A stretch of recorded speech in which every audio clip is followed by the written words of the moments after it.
Good morning, everyone, and welcome to the first ever National Summit on the Housing Affordability Crisis. I'm Carlos Paz Jr., Chief of Staff to Congressman Jimmy Gomez, and I'll be guiding us through today's program. We're here because people across the country, from rural towns to big cities, from Gen Z to seniors, and everyone in between, are being priced out of housing.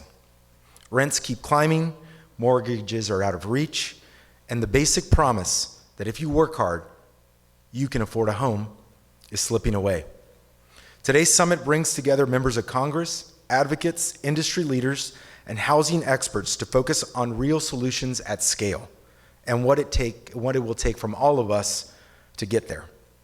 To kick things off, please welcome the congressman who brought us together, Representative Jimmy Gomez, Chair of the Renters Caucus and of the Congressional Dads Caucus, proudly representing California's 34th Congressional District.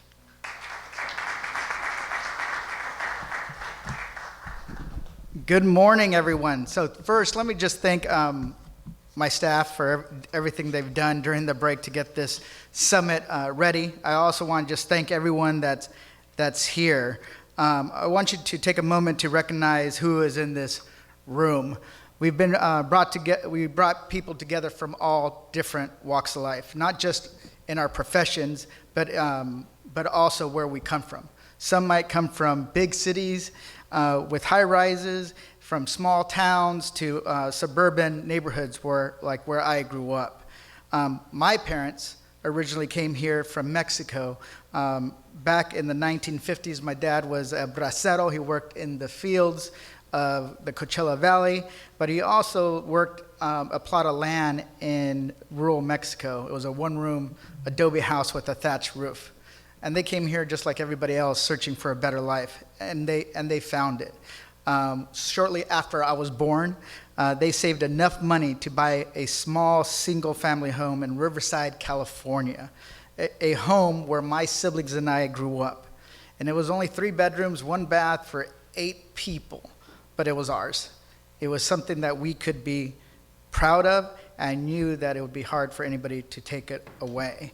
And we all have those stories, but those stories are being more and more difficult to achieve in today's America. And one of the things that we want to do is have this conversation, because this housing crisis is one that has never been experienced before, where the rents are skyrocketing, home ownership is slipping out of reach for millions of Americans, and the most vulnerable are falling into homelessness every single day. And the fact that you all here is that means you understand that. And the truth is, if housing was simple, it would have been solved a long time ago. It's not simple. It's difficult for a variety of reasons, everything from finding the political will to understanding that people approach it from different perspectives. But here's the thing. This crisis is so large, small solutions won't fix it. We need to think bigger, and we need to think bolder, and we need to think faster. I have often said that the solutions that we have sometimes thought we found to this problem have been too small, too slow, and too expensive. We need to come up with a bold plan like we did after World War II, creating a housing boom that is on the level of the Great Society commitments that we had in the 1950s, 60s, and 70s, so that people can afford a home no matter where they live. But here's the thing. We need to make sure that we call things out like we see them and the facts present them. If things aren't working, then how do we improve them? If things are working, how do we double down? And that means that people in blue areas have to admit that we often have the most stringent regulatory system that makes it impossible to build. And then at other times, we also recognize that in some other areas, there might not be enough protection for renters. So we need to kind of approach this with a pragmatic vision, a pragmatic approach, so that we can say that in the world's wealthiest nation, that everyone would be able to buy a home if they deem that's what they want to do. we're finally saying enough is enough. It's time for this national housing agenda and the political will to get it done. Last year, this idea of this summit came about last year when I was trying to figure out how to raise this issue to a level that a administration could tackle it. I called the campaign manager for Kamala Harris. I said, you should announce that you will have a national summit on the housing crisis the minute you get into office. They did not do that, and they did not win. But after thinking about it, I was like, why am I waiting for a presidential candidate to kick off this summit? And that's why we're here, to figure out how to tackle this enormous problem. And this housing crisis isn't just a crisis of physical space. It's a crisis of confidence that the American people have in our system of government itself. That people truly believe that no matter how hard they work, they will not get ahead economically, and their children will not be better off than themselves. A Wall Street Journal article just came out yesterday, just yesterday, with a poll that shows that that is a fact, that they truly believe that they will not get ahead, and their family and their children will not be better off. When has that been true in America? We've always had this sense of optimism for the future. Even when sometimes the facts didn't bear it out, that optimism was there. And so I believe that we have to tackle this head on. I believe that we want to make sure that everybody believes that and can achieve it. So when we have this conversation, I want all of you, if you're in the later panels or you're here for a particular industry, to stick around, to listen to what each one of us and everyone has to say. If you're a business person or you're focused on development, stick around and listen to the renters advocates, the affordable housing advocates. If you're an affordable housing advocate, listen to the developer and the financier. Because we have to pay attention to one another if we're going to understand where people are coming from, because that's what it's going to take to actually untie this Gordian knot. So I want to say thank you for being here. We will have a series of panels today with different members of Congress, everybody who believes that this is an issue that impacts them personally, but the country. I like to kind of mention a story. One is I went to Taiwan a couple of weeks ago, and Taiwan faces an existential threat from China. That's not something new, but public opinion polls don't name that as their number one concern. Right? Think about it. You're 90 miles away from China. They want to integrate you into their country, and that's not your number one concern. What's their number one concern? Housing. So and that is kind of similar to what we have here, where when housing is the overarching concern, affordability, getting by, succeeding, then our politics becomes destabilized, especially when people don't think they can get ahead. So this housing crisis is more than just dealing with the physical space where people want to live, but also the fact that they believe that our system of government works. We solve this, we can solve the other problem. So with that, let's get started.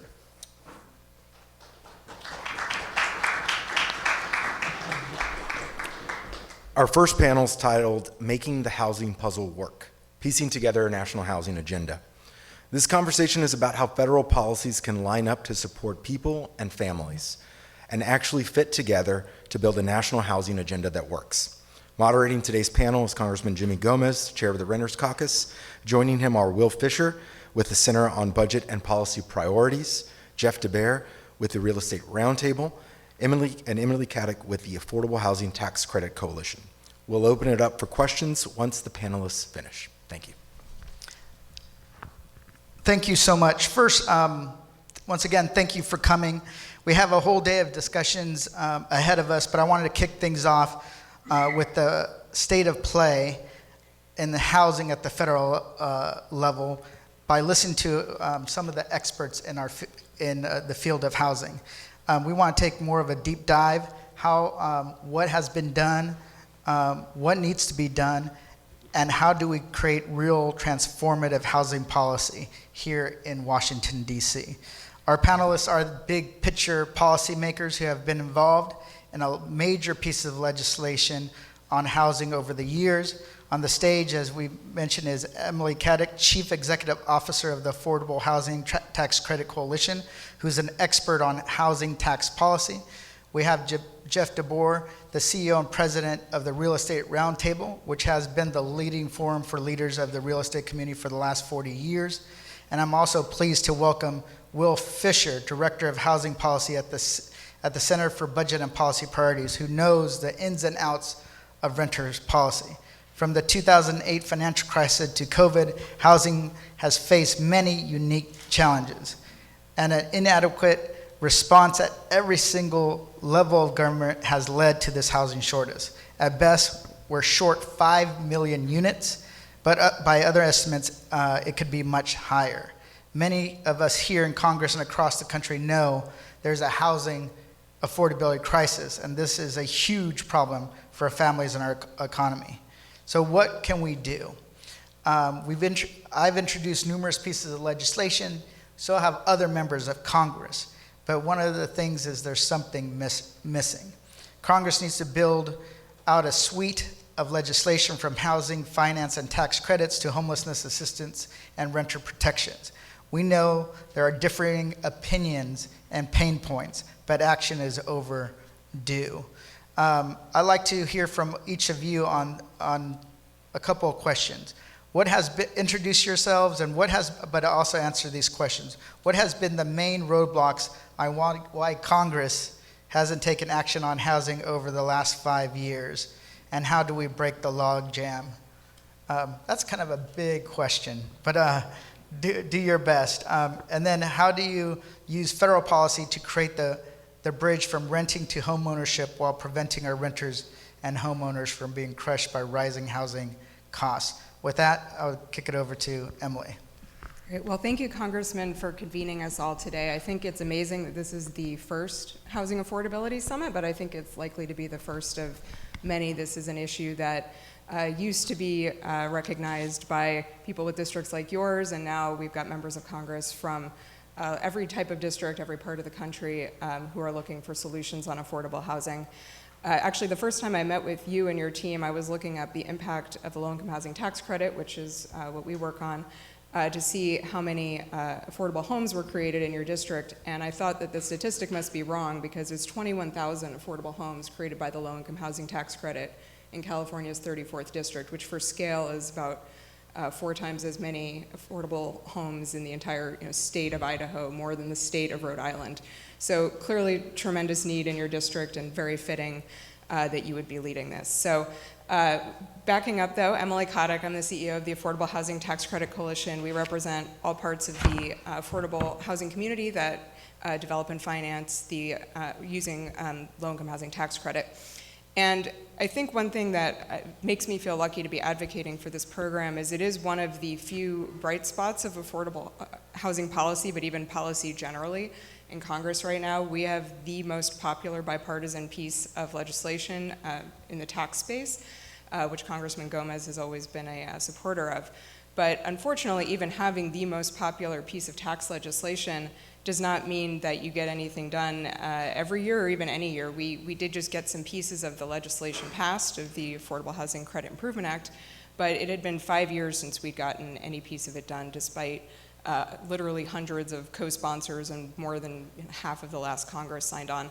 So I think part of the issue is just, and Congressman knows it better than anyone else, is that there's just a lot of gridlock in Congress, and so even a lot of folks who recognize the problem, who share the solution, it's still hard to just get anything across the finish line sometimes. So I think having convenings like this, all the advocacy that I know many of you in the room work on, and many of your colleagues who are actually willing to work across the aisle, come up with practical solutions, advanced solutions that may not completely solve the problem, but at least get us a bigger step there. I think that's really the kind of what we need to do, and it's just year after year and co-sponsor after co-sponsor, and hope that conversations like this will get us a little bit closer.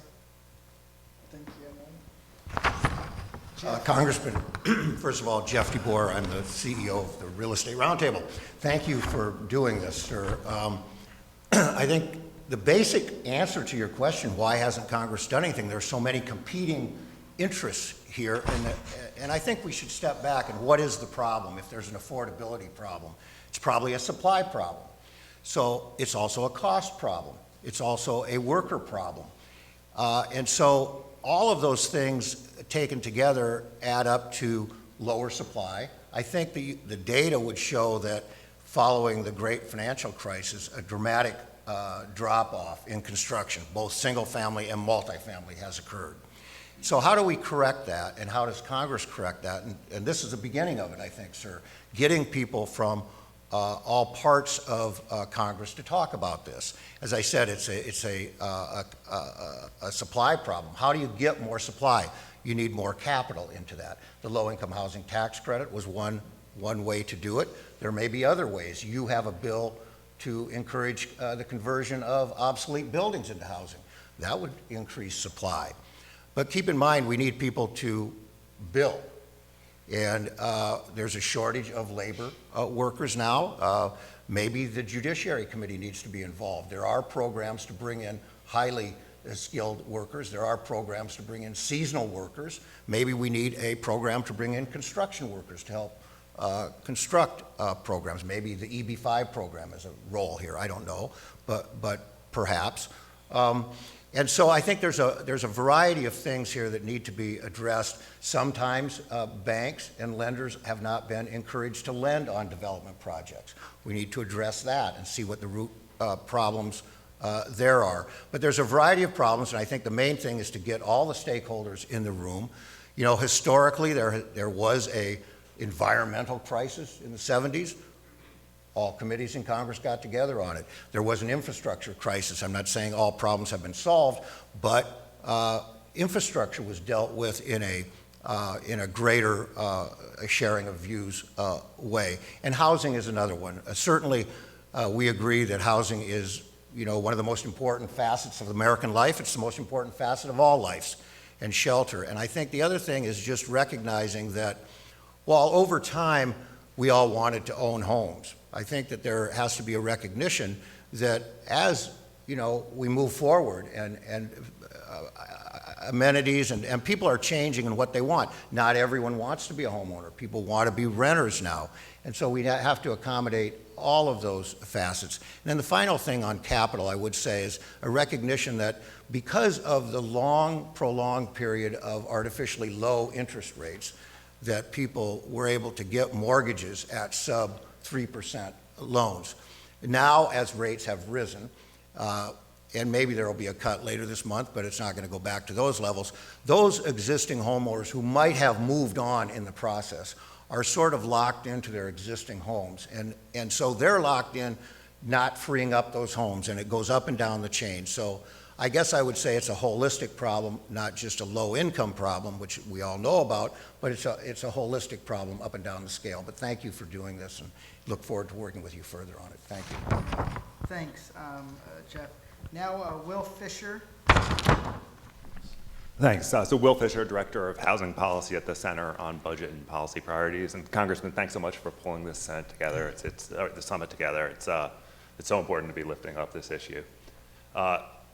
So I think this question of how to break the logjam is a really important one and challenging one, and it's hard for the reasons that the other panelists have talked about. And one thing I noticed is that in some ways, the logjam has started to break in this current Congress. We've seen the big expansion of the low-income housing tax credit that was passed earlier this year. The Senate Banking Committee unanimously passed the Road to Housing bill. But These are bills that focus particularly on one aspect of the housing crisis, which is supply, and that is important. We face a very large housing shortage, and we need more housing, but it's also just one aspect of that crisis. There's 7 million people in this country with incomes below the poverty line who pay more than half of their income for housing, and these are the folks who are most at risk of problems like homelessness and eviction. Most of those people, this is low-wage workers, this is seniors and people with disabilities with low fixed incomes, and most of those folks don't have enough income to even afford break-even rents set to cover the cost of operating rental housing. So we need more LIHTC housing, we need more market rate housing, but no matter how much we increase the supply, that alone is not going to be enough to reduce rents to levels that those folks can afford. To do that and to really take on problems like eviction and homelessness, we're going to need more rental assistance. And that's going to require a major investment of federal resources. And we haven't seen a willingness to do that since some large investments that were made as part of the, on a temporary basis as part of the Pandemic Relief Act.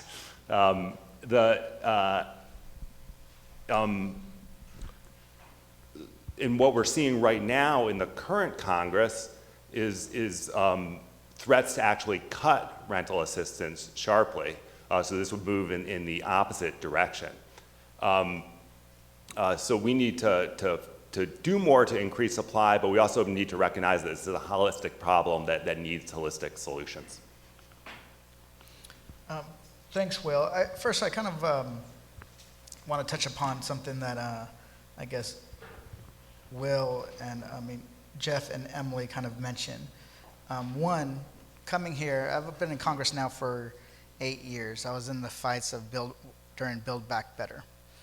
And what I've noticed is that, as was mentioned, there's often competing priorities of how and what gets prioritized, what will be funded.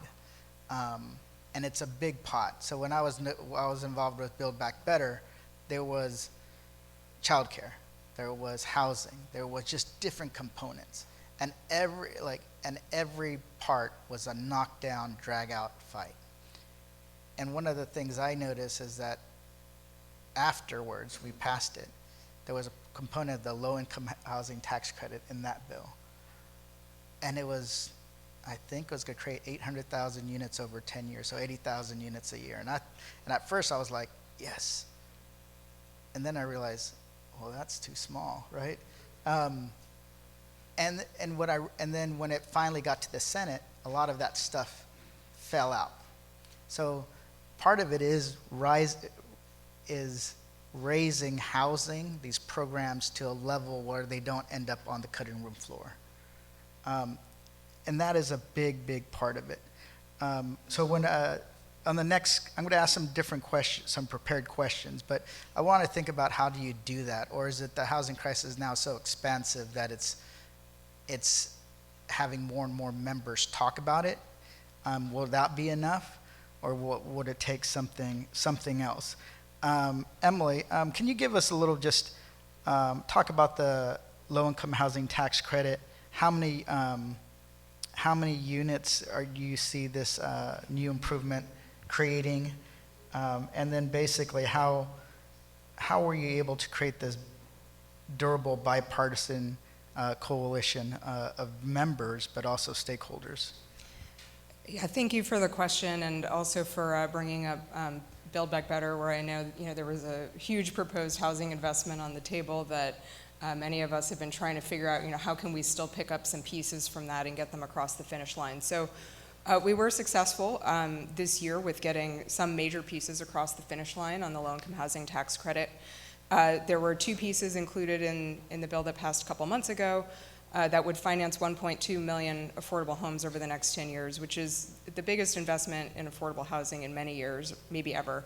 And it's still difficult to wrap my head around how big that is, and yet, some of the statistics we shared at the beginning, at least 5 million unit shortage.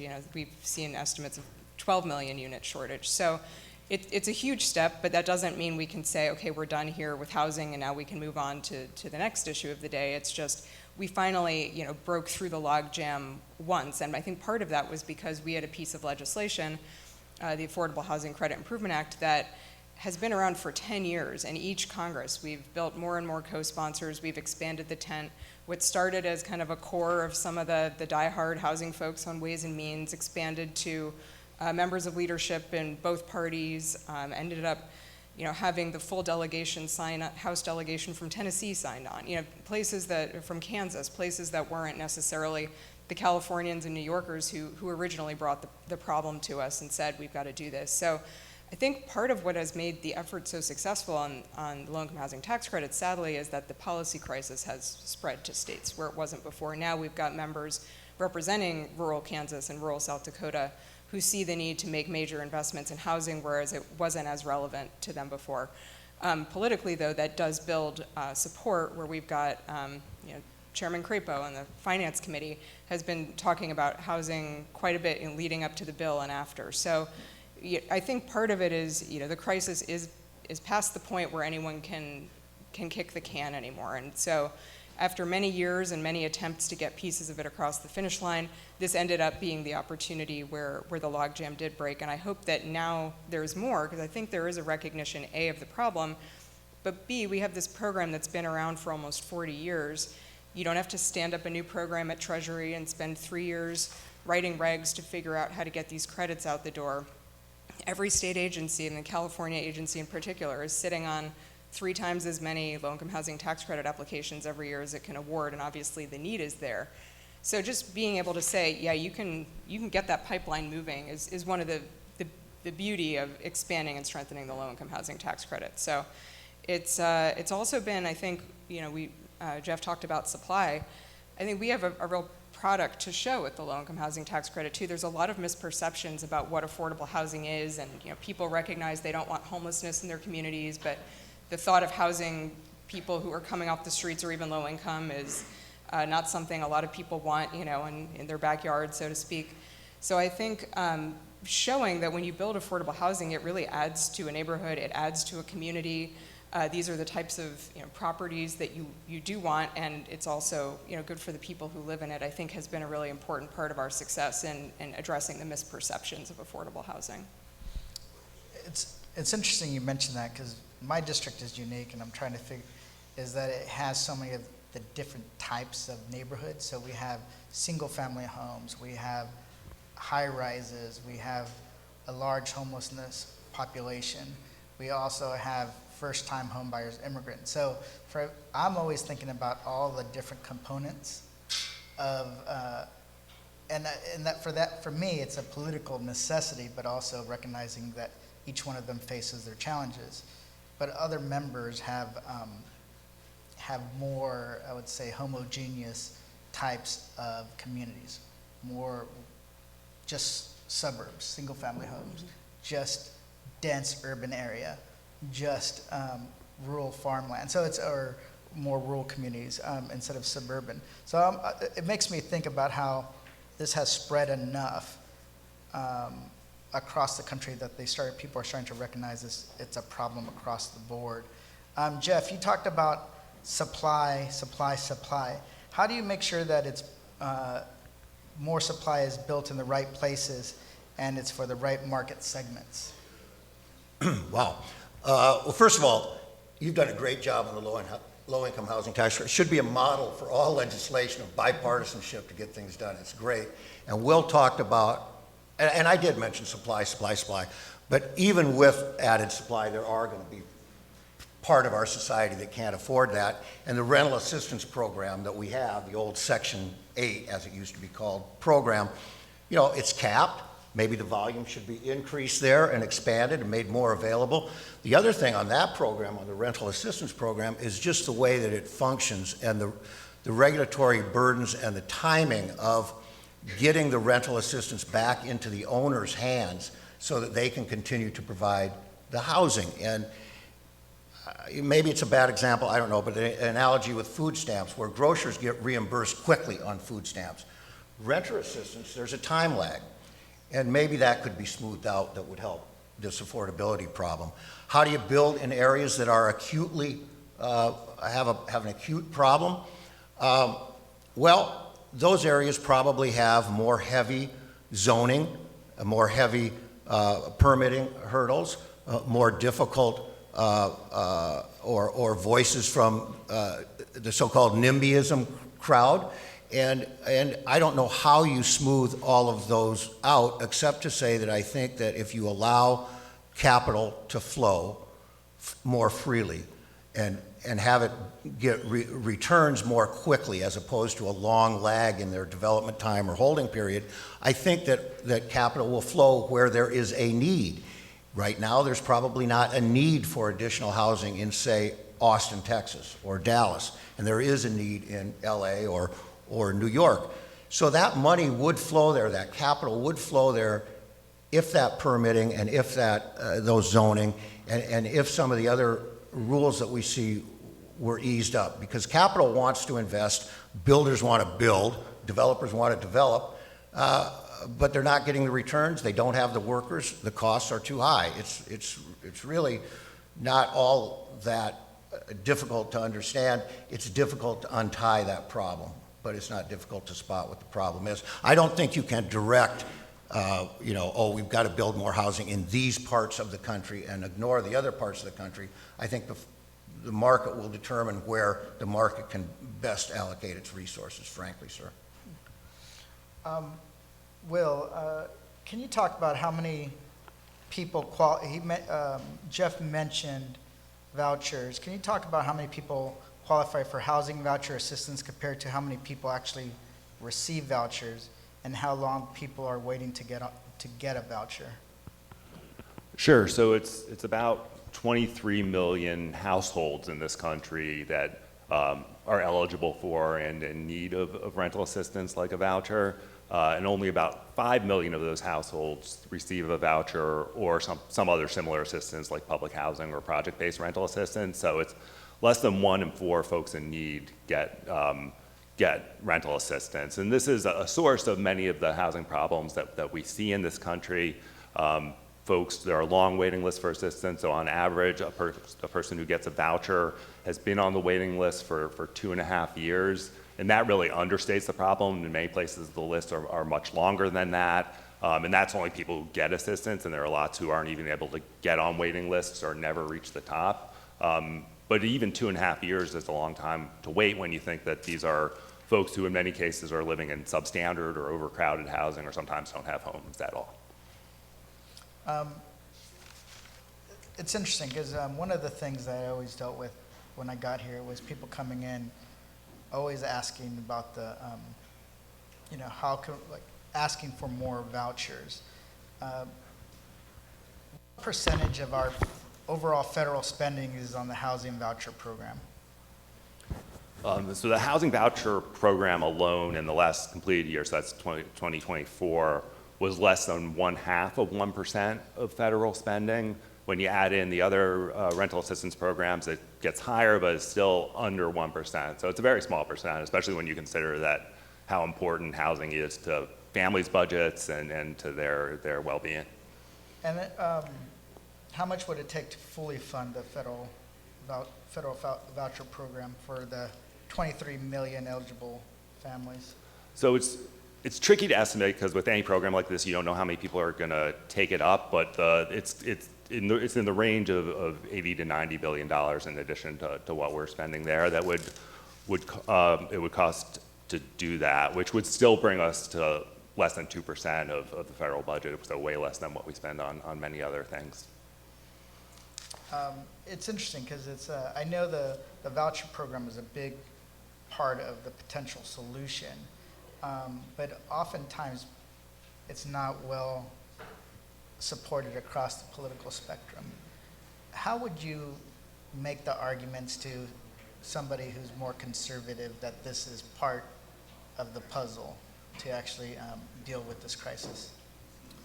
Well, I mean, I think that rental assistance is an essential piece to making so many parts of our economy and society work.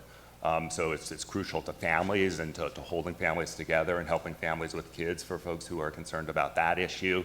It's crucial to enabling workers to make ends meet for folks who are more focused on that. It plays a critical role in the housing sector for landlords to be able to cover their operating costs. So I think it's an issue that is important for the people who are affected, but it also has just ramifications that reach through so many pieces of our society. And it's also important for smart investment for budgetary reasons. I mean, rental assistance has positive effects on outcomes like health and education, and so it's in areas that we're spending lots of money, and I think that's another benefit of expanding rental assistance. If I could just, in the tax bill, there's the big argument about, okay, if you provide a tax cut, does that generate economic growth? And I think in the housing area, if it shouldn't just be looked at, what are we spending on housing? What are we getting in return?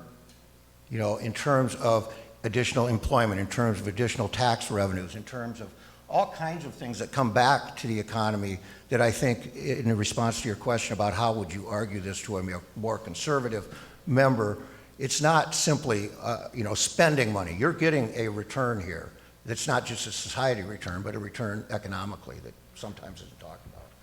Well, that's a great point, because Ways and Means always has retreats, and we always listen to economists, and one of the economists a few years came in and talked about how the cost of housing, how much people pay per month in rent and mortgage, plus childcare, are a drag on our GDP growth itself, which for me, it blew my mind, because I never thought that it was so bad that our country's annual GDP growth is being stymied.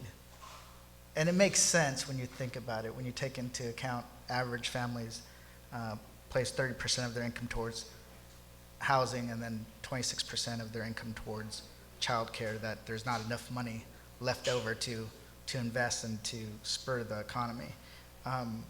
Maybe we can team you up and you can go and talk to some folks. I think Ruben has some numbers that show that the decline in the construction of housing since the great financial crisis they've assigned a number of basis points to GDP growth. It is reasonably significant that we can get to you. But. And I think, sorry, I was just going to add that I think part of it is also, it's not just the money that they're not putting into the economy.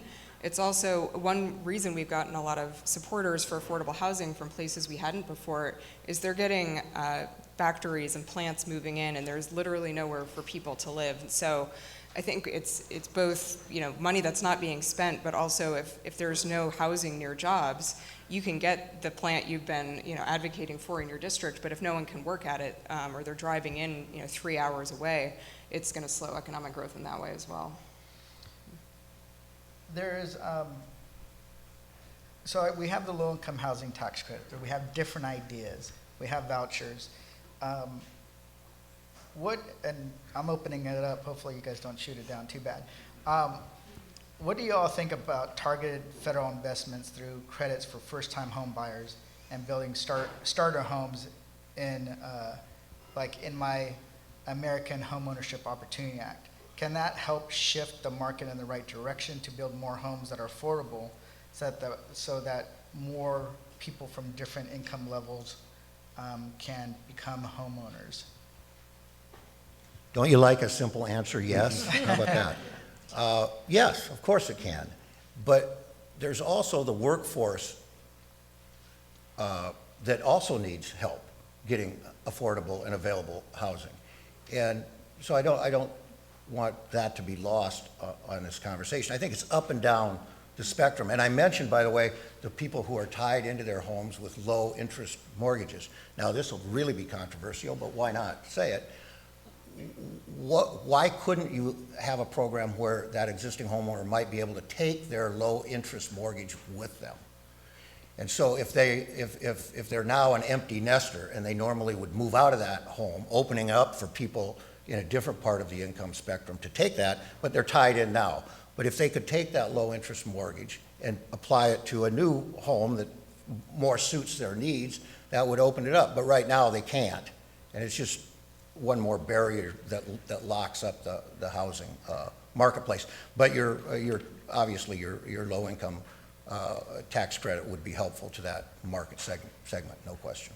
Yeah, certainly all of the above, from first-time homebuyers down to the Congressman's legislation to make the low-income housing tax credit more effective for extremely low-income tenants. So starting, from homeless veterans coming off the street all the way to first-time homebuyers, there's just so much work to be done. So appreciate the question. I think you mentioned something kind of, it's interesting because I think you mentioned people need to live where they work instead of driving those 3 hours. We've also tried to tackle that problem by doing more public transit, which has also hit a lot of snags. I mean, don't look at California's high-speed rail, but there are examples that we can follow. And then if we are successful in bringing back some manufacturing, housing is going to have to be built in some form or fashion near the facilities that will help produce new products here in the States. One of the things that I want to kind of also tackle is how do you leverage the tax code in a number in ways to provide relief for homeowners? And what are your thoughts? And this is for Will. And what are your thoughts on a tax credit for rent-burdened renters?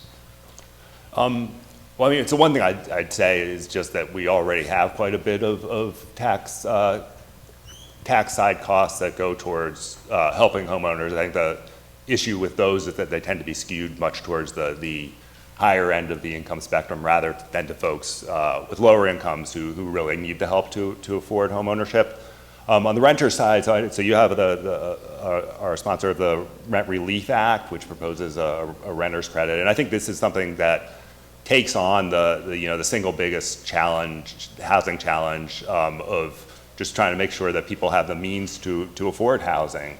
And the tax credit is one way to get at that, and I think you can also do it through expanding spending side. I think we focus more on expanding spending side rental assistance with reforms to address some of the issues that Jeff was talking about earlier to make that work better for families and owners and folks who are administering it. But I think the key thing is that we recognize that we push towards guaranteeing for everyone assistance that will give them the means to afford housing, and that we put either federal mandatory spending or tax side resources behind doing that. And this Rent Relief Act is one way of getting at that, and I think you all deserve a lot of credit for proposing it. No, thank you. One of the, I guess, how would you, and this is for all of you, it's just kind of off the cuff, how would you structure your policy or your arguments to reinforce the others' work? I know that's not your job, but I'm kind of curious, okay, you have the Low Income Housing Tax Coalition, you have the Real Estate Roundtable, you have renters. Is there anything that could tie them together?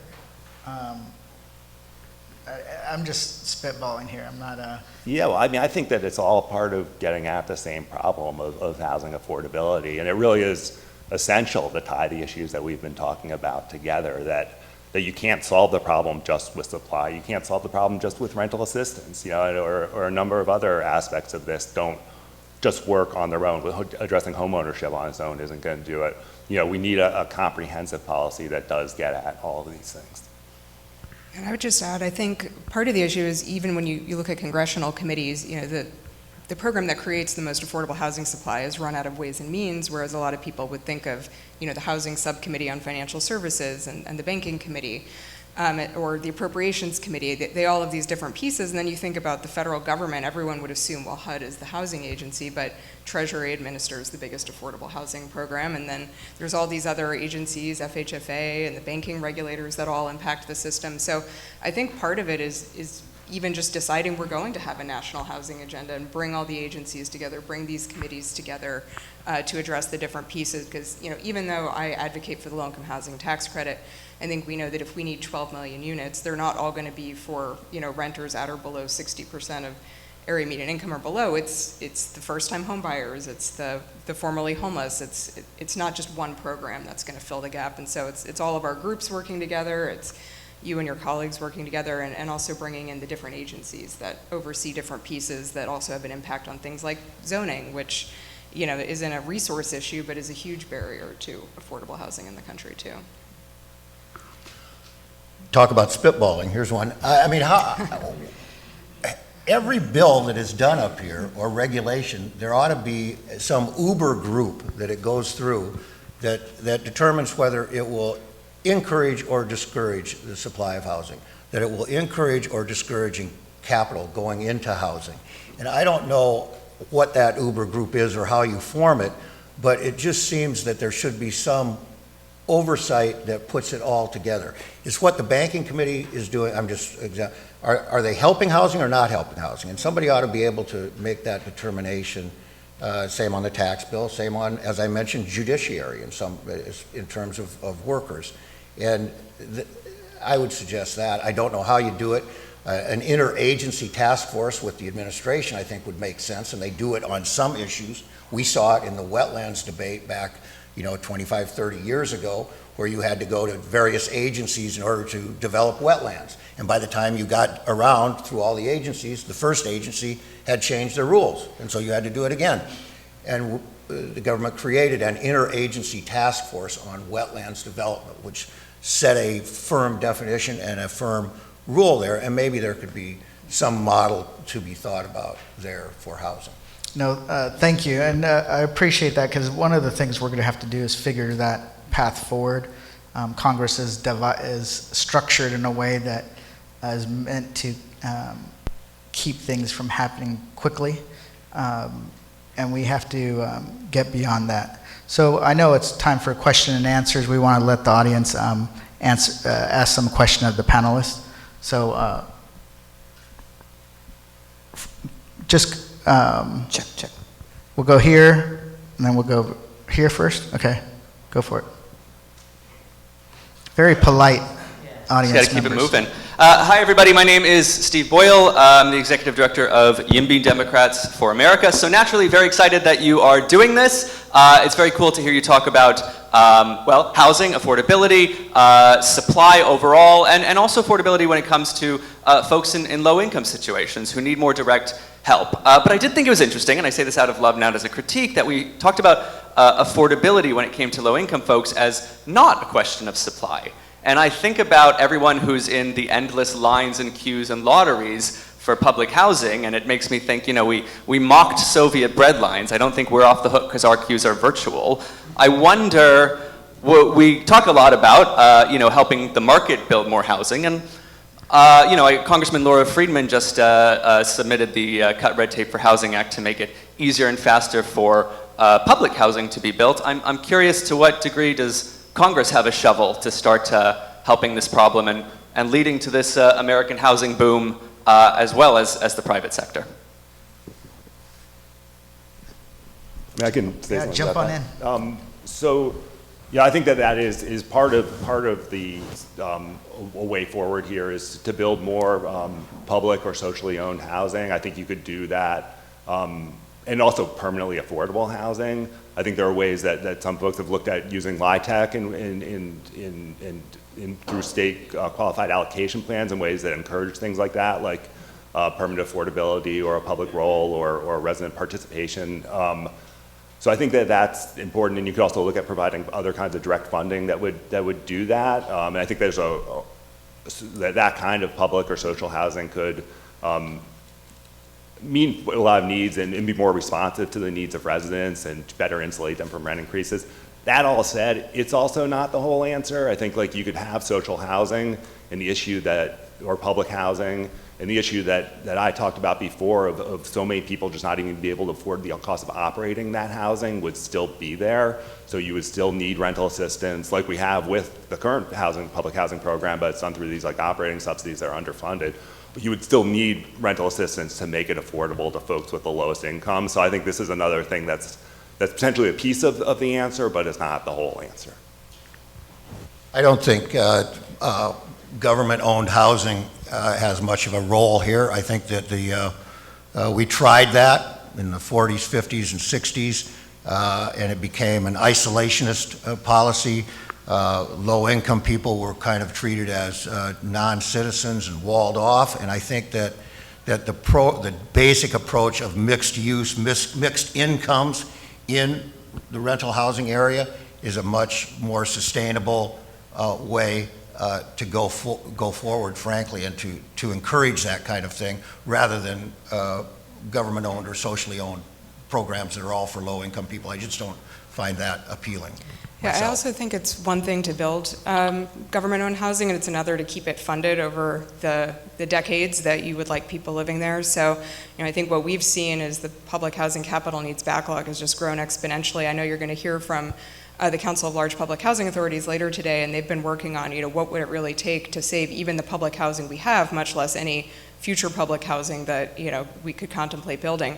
And it's, going to need over $50 billion of private capital just to shore up what we have. So, low-income housing tax credit, part of what we know is going to be done with the expansion here is helping not just to build new housing, but shore up some of the existing housing. But with Congress, going through, well, we'll see if there's a government funding bill in the next month, but with these fits and starts and kind of steady decline of the public housing fund, it's just tough to envision that being sustainable, whereas with something like the low-income housing tax credit, you've got the private sector on the hook to make sure the property is affordable for at least 30 years or they don't get the tax credit. So there's more of a guaranteed life of the property that you can assure with some of these other models. Yeah, and by the way, just a footnote to what I said, I don't want to be misunderstood. I think there is a big role for the government in this and a public-private partnership to help create this housing. I just don't think it should be all government. I think private capital, private investment, the animalistic instincts to succeed in business are what needs to be released in this area in a partnership way. Yeah, and just to add on that, when I was in the California legislature back, 2000, this is before 2016, this was 2014, we did a back of the envelope kind of math on how do we fill the backlog of housing units, and it would have cost $250 billion. So it would have been at least 12, California has a big budget, but not that big to build it. And then at the same time, this is when I say too slow, too small, and too expensive. Some of the units that were getting built, even with money from the public sector as part of those, were costing $700,000, $800,000 a unit. Too much. Too much. The public is going to recoil at that, as we've seen. So it's kind of like, how do you kind of speed it up, big enough investment, and then at the same time not as expensive per unit? I think over here. Thank you. Morning. I think. Can you hear me okay? Good morning. Thank you, Congressman, for doing this. CEO of Prime for Development, Arturo Snyder. We've been developing in urban communities across the U.S. for nearly 40 years. Following up a little bit on what Mr. DeBurr mentioned, that there's a possibility here to explore how commercial properties and basically the repurposing of buildings in the commercial space have such an impact on the fabric of community, where there's a massive properties that are underutilized. So the zoning issue, of course, is an issue, but also perhaps there's an opportunity for federal involvement in adaptive reuse policies and approaches for densification. We've done master planning on very large-scale projects across the United States, and it is usually exactly what was mentioned earlier, that is when you have the mixed income and the mixed use in the community that we see a lot of opportunity. So perhaps is there an opportunity for, from a federal perspective, to look at adaptive reuse, oversight, zoning, perhaps funding for repurposing of commercial properties, particularly in these areas where you have, as was mentioned earlier, the need for housing near the possibility to build manufacturing, and not have to do it in suburban markets where then the infrastructure and the transportation gridlock becomes a big issue. And thank you for hosting this. This gentleman has a bill that would do just that. and a bipartisan bill with Congressman Kerry from Columbus that would kind of build off the low income or the historic rehab tax credit concept that would provide a tax benefit for people that own these obsolete buildings. And there are a lot of office buildings. That's the main topic, office building conversions. Obviously, you know this, but also other buildings that are obsolete. And they can either be demolished and replaced with new buildings. But keep in mind, that's quite expensive, and it also has its negative impacts on the environment when you demolish a building. You could convert a lot of buildings, and a lot of conversions have been going on, a tremendous amount, actually. But, and those are the low-hanging fruit, a lot of low-hanging fruit. Now we're getting into the area, sir, where buildings that are more difficult to convert, that need a deeper subsidy, because communities are providing, whether it's tax abatements or other forms of incentives to convert, you know, you need that other additional incentive, and the federal government could provide that to, you know, to overcome the problems with existing buildings, floor plates, or the HVAC systems that need to be revamped from a building only into a residential unit only type of HVAC system, or all kinds of issues that are very, very costly that, again, a lot of low-hanging fruit. A lot of conversions have been done, and a number of members of Congress will say to me, why would you want anything more, because there are conversions going on? Well, the answer is that the tough ones are the ones that are left now and that could be, you know, incentivized. So I would encourage the congressman to move forward as he has and get others involved in this, because it could be, and by the way, it's not just beneficial to housing. It's beneficial to cities where these vacant properties are declining in value. They're declining in property tax payments to governments, which provide some assistance to renters or what have you. And so if you put those properties back into a more productive use, you get a double or a triple bang benefit from that, and you know that well, sir. Yeah, no, it's, I fought to carry this bill when I was originally on Ways and Means in the majority, and then I got kicked off, and you know, I've been in this game long enough. I knew some people will try to take it, so I ended up resubmitting it, even though I wasn't going to be in the majority. I was actually kicked off the committee, and shortly after I got back on, Mike Carey is like, we struck a deal. When you're in the majority, you carry the bill, and I'll be your second. And then when I'm in if we get back in the majority, I'll be the lead, and you'll be the second. And the reason why is because it's like, it's not about credit, it's about getting it done as quickly as possible. And what I loved about the idea is when I was an undergrad at UCLA, I studied downtown LA. And a lot of the things, as you know, Arturo, was the adapted reuse ordinance passed, trying to convert a lot of those old office buildings that were underutilized or just completely abandoned. So it could have a transformative effect on communities by bringing more housing, but people, right? The cities die when there's no people on the streets. So I'm a big believer in this bill for that reason. Convert, bring people, that brings money, that brings a multiplier effect to that neighborhood. So thank you. Any other questions? Okay. Thank you. Tom Amder, Lincoln Avenue Communities. We're one of the largest affordable housing developers in the country. One, I guess, theme that you guys didn't talk about that I'd love to have you explore a little bit more is the role of operating costs. So when I go out and develop LIHTC properties around the country, we're able to leverage more private sector finance when our operating costs are lower and be less reliant on subsidy. And one of the fastest growing, Emily knows where I'm going, one of the fastest growing parts of our operating budget is insurance, and I know this is a big issue in California, in your district in particular, sir. I'm curious how you all look at that intersection between housing affordability, insurance, and operating costs in general, and where it fits in this equation. Well, I'm glad you asked that, Tom, as the leader of the AHTCC's insurance working group.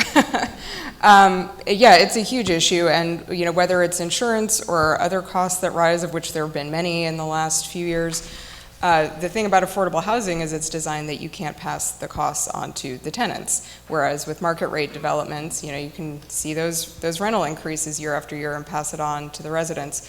So, insurance is such a tough one to address because it's both, a market that's not regulated at the national level in the way a lot of things are, and it's also, the impacts of climate change are, things that are way beyond the control of housing, but it is creating astronomical costs to underwrite, whether it's because of climate or even, some insurers who are discriminatory about insuring properties that have low-income residents. So it's a major problem. There have been some promising steps in financial services and banking committee to try to look at what we can do. Much like the housing crisis itself, I don't think there's a silver bullet, but it's definitely something that I think should be considered as part of how we make sure the affordable housing portfolio is sustainable and that we can build more affordable housing with the resources we have without having to pour as much into these skyrocketing insurance premiums.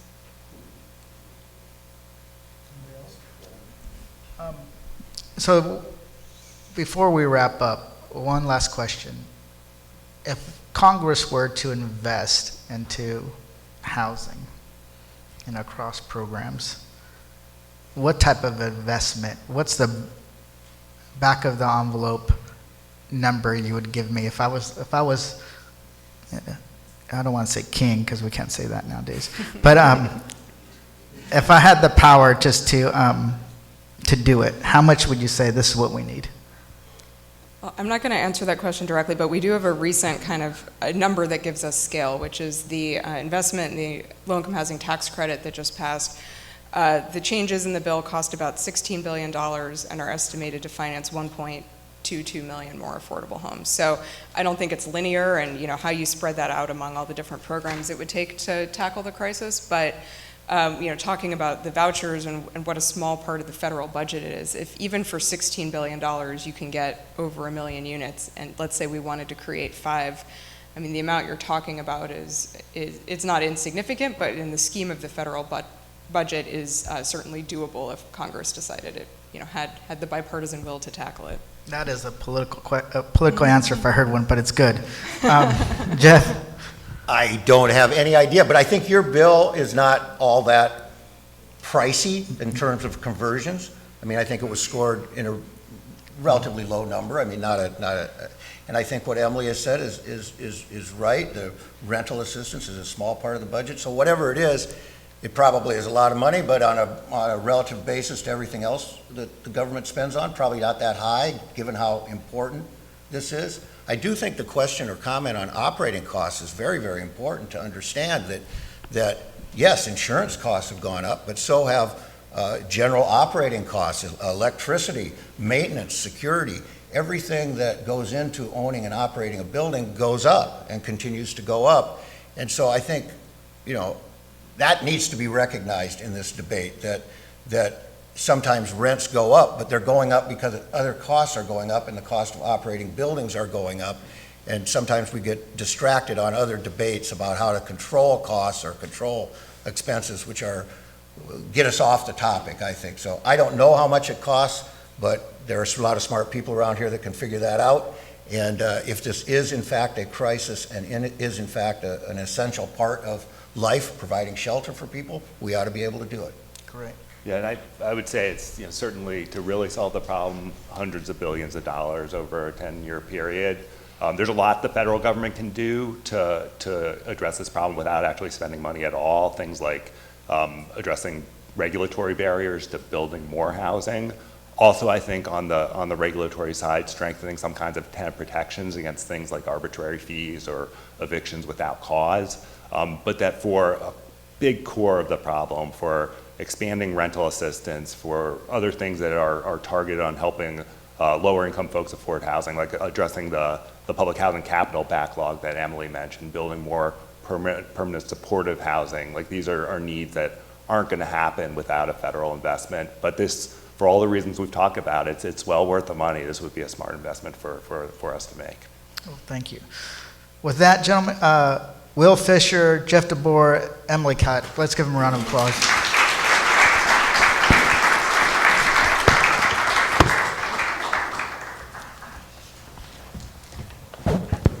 We will give everyone an opportunity. If you need to use the facilities, the women's restroom is this way, the men's restroom is this way. We will begin in just 2 or 3 minutes.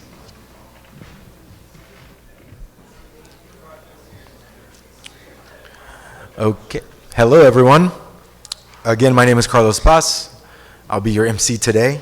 Our second panel is titled Building and Marketing a 21st Century Housing Boom.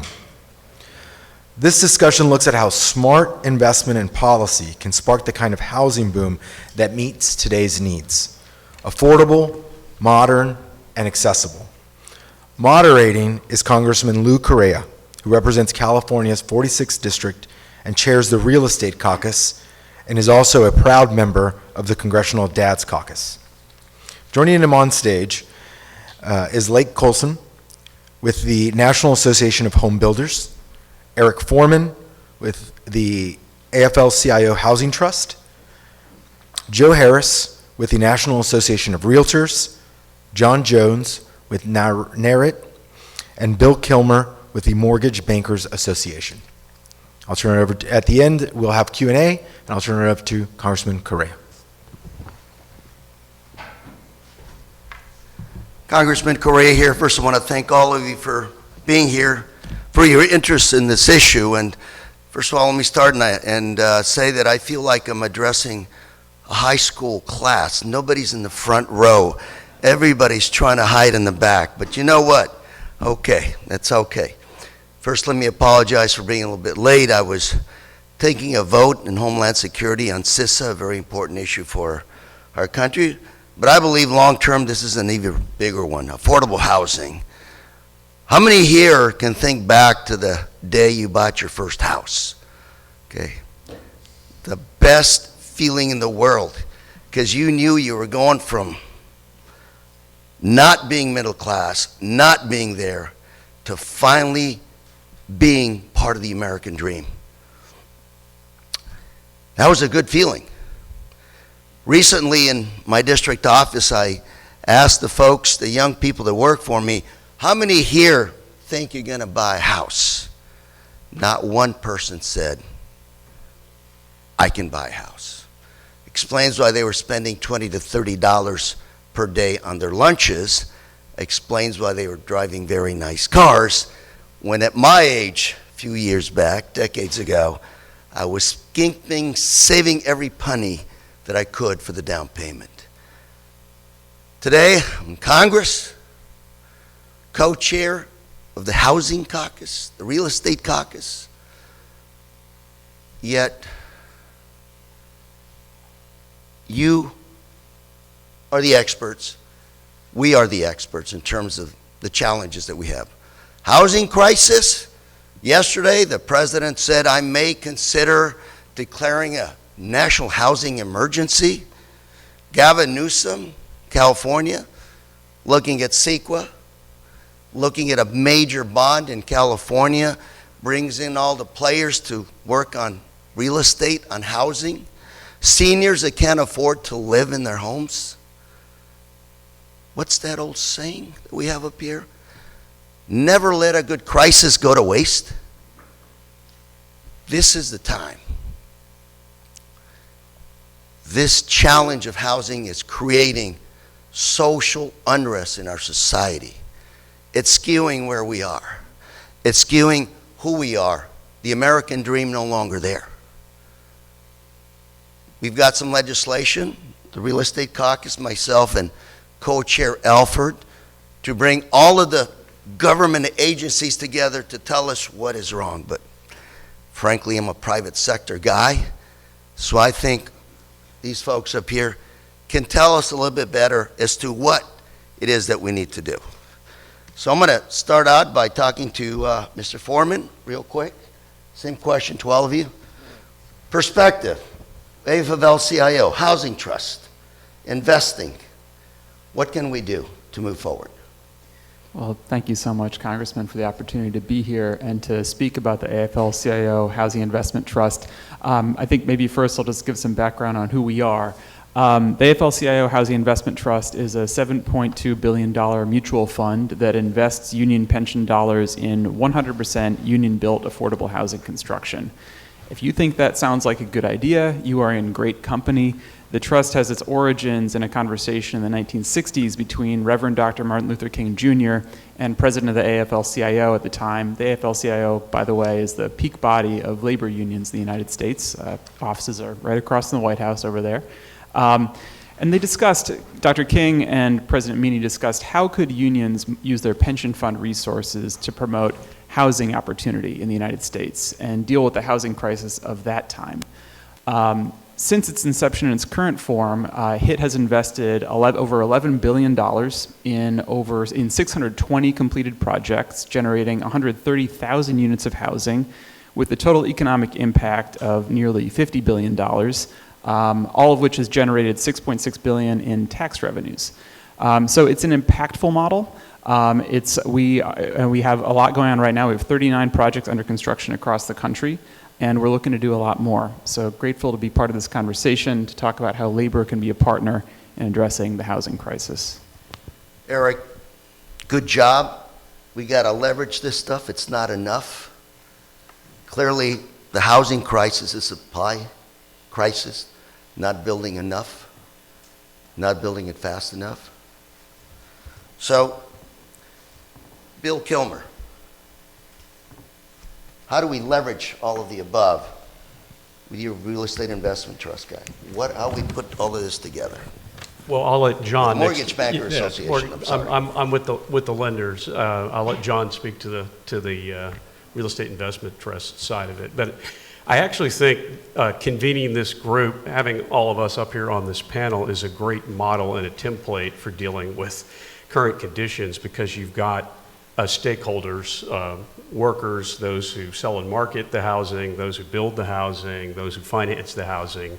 And it really takes everyone in that ecosystem at the lowest possible level to tackle the problems, because this crisis is national, but it's also very local, as you know, from your time in the industry, Congressman. And Los Angeles, in that market, is very different from Columbus, Ohio, or Memphis, Tennessee, or Philadelphia, Pennsylvania. And there are different challenges. And what we've tried to do at the Mortgage Bankers Association, while obviously pushing for policies that we think, and I know we'll get into a conversation about some of that later today on the panel through questions or whatnot, as we try to create policies that eliminate frictions for people to overcome the barriers to getting in housing, we think bringing all stakeholders together, nonprofits, housing finance agencies, all units of government that are involved in housing, whether that's local, state, or the federal government doing what it can to offer carrots and sticks. But again, in sort of a laboratory experiment mode, and we've set up at MBA what we call the Convergence Program, and we've actually got 3 templates in Columbus, Ohio, Memphis, Tennessee, Philadelphia, and we're looking to expand that so that you can build solutions that tackle the challenges, again, at that lowest possible level, but you have all the people involved in the housing chain, together, and fashioning the problems and the challenges together in different buckets so that you can measure the effectiveness of that approach. So that's something that we think it really builds on the notion that it's going to take public-private partnerships to tackle the challenge. Mr. James. Jones. Jones. Mr. Jones, please, my apologies. Thank you very much. I want to first thank Congressman Gomez for hosting this important summit today, and you, Congressman Correa, for having taking the time to moderate such an important panel. And thank you for all the guests for attending. John Jones, on behalf of the National Association of Real Estate Investment Trust, here also on behalf of my CEO, Steve Wexler. Great to be here today. 2 issues in particular. Number 1, we have to address the labor issue. The majority of the construction workers in this country are in their 40s and 50s across many states. The robots aren't there yet. we really have to look at how we can adjust curricula in this country, in particular in our trade schools and our high schools. So we have workers who can work on construction sites day one, job ready after graduation. Number two, we seriously have to deal with the permitting crisis in this country and the not in my backyard crisis in this country. The gentleman mentioned public housing. My grandparents, my father grew up in public housing, the Farragut housing projects in Brooklyn, New York. Where I grew up in New Jersey was a block with public housing. The first home I purchased in my life, when you were talking about that feeling, Yeah. was in Anacostia in Washington, D.C. I was a staff for 15 years, worked on housing policy in the House and leadership, and as a chief of staff and legislative director in the House of Representatives, again, worked in both the House and Senate on this issue. And let me tell you now, I have the privilege to live just a few steps here on Capitol Hill.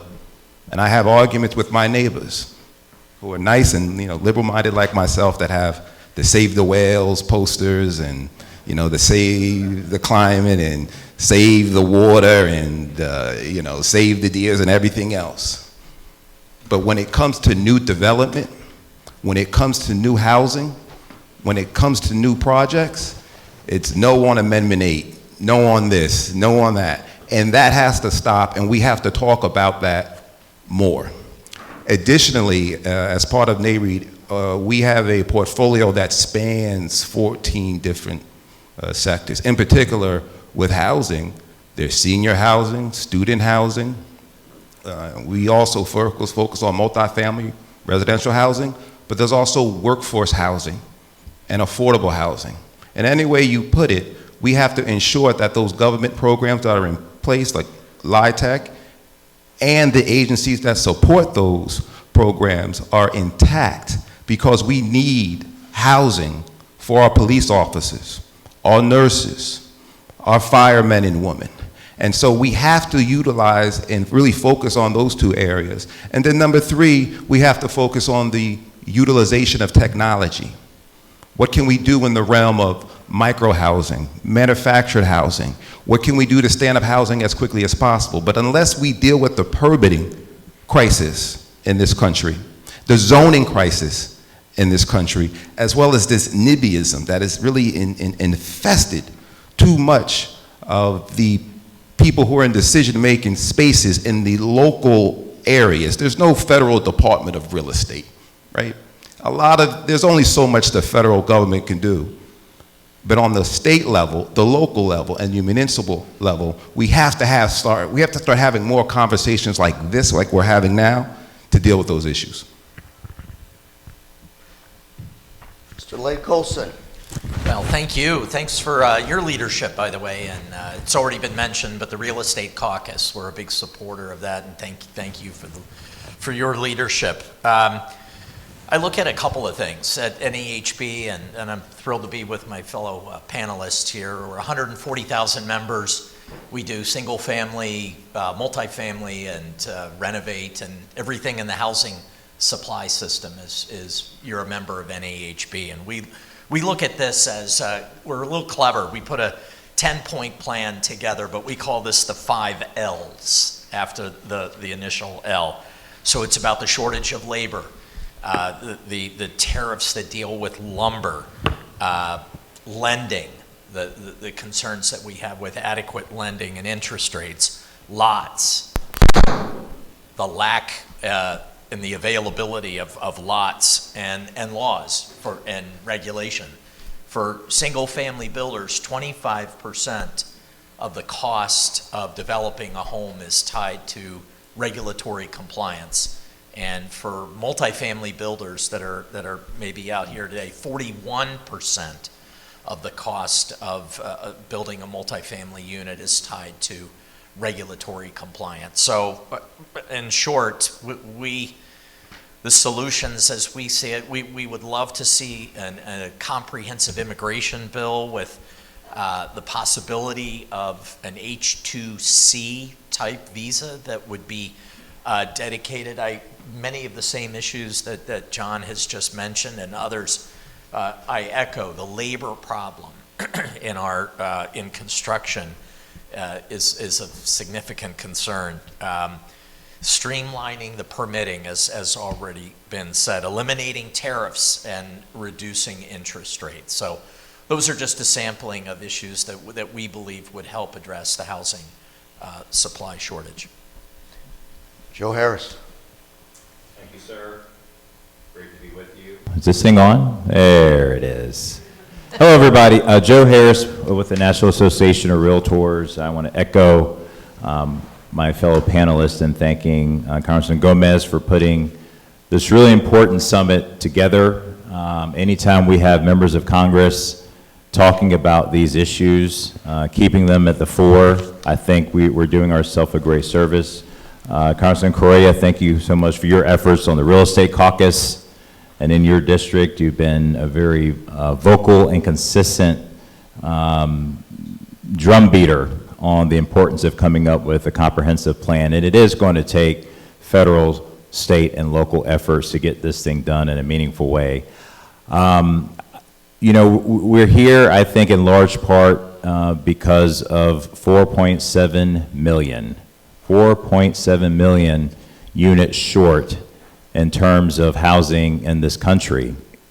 And it's crazy to think that just back in the the mid-2000s, we had a surplus. We had a surplus of housing, and now we find ourselves in a deficit for a number of different reasons. But what our focus is at the National Association of Realtors, obviously, we have 1.4 million members in every zip code in the country. They are responsible for trying to keep the American dream alive for a lot of folks who, quite frankly, have seen it slip away, and it's only getting worse as the years tick along. But we have a real opportunity because real estate is a bipartisan issue. If ever there was an issue that President Trump and Congress could work together on, in every election cycle we've had, housing affordability and availability has been at the forefront of conversations. It's difficult. Obviously it's difficult, or we would have solved the issue by now. But our focus through a lot of research has been on first-time home buyers, and you mentioned the folks in your office who wonder if they'll ever have the opportunity to buy an entry-level home. And also the folks on the other end of that spectrum, the folks who've been in their homes for decades who are kind of stuck because of the capital gains and the tax laws that, quite frankly, disincentivize them from selling their homes. And so our focus have been on those two very key demographics. And I just want to share a couple of stats. In terms of market share for first-time home buyers, in 2024, the market share of first-time home buyers decreased to 24%, which is the lowest since NAR began keeping records in 1981. 24%. In 1981, that number was 44%. In terms of the median age of first-time home buyer, that number was 29 years old in 1981. In 2023, it was 35. In 2024, just last year, 38. 29 in 1981, 38 in 2024. In the series of polls and research that we compile over the years, the number one issue for folks who want to own a home, to break through and start building equity is the down payment. It's the number one barrier on every sort of survey that we do. In 2024, the first-time buyers faced a median down payment of 9%. That is the highest in 30 years. And you wonder why they lose faith. The prices are going up, which means the down payment's going to go up. The interest rates remain high. Folks, these young folks graduating with student loan debt, got to take care of that before you start worrying about a down payment. And so there are a lot of things that we really need to focus on, wages, insurance costs that are contributing to the cost of housing.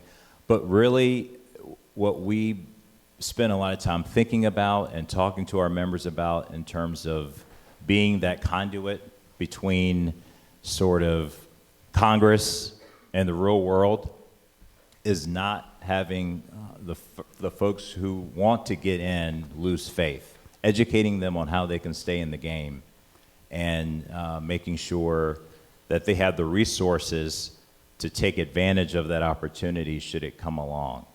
But it's going to take a lot of work to put those resources online. And I also mentioned, and I can go into more this later, but folks who've been in their home for a very long time, we need to do something to bring the capital gains rates down.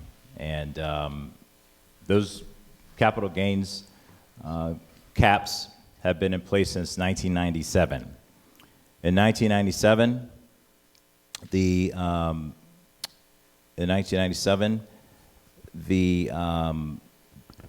existing single-family home was $124,000. Okay? 2024, $407,500. Yet the capital gains exclusion remains as it was in 1997.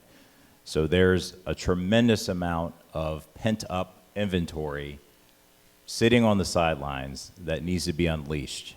And so those are sort of the two groups that we've been really focused on and trying to educate lawmakers such as yourselves about ways that they can help create a boom in housing inventory.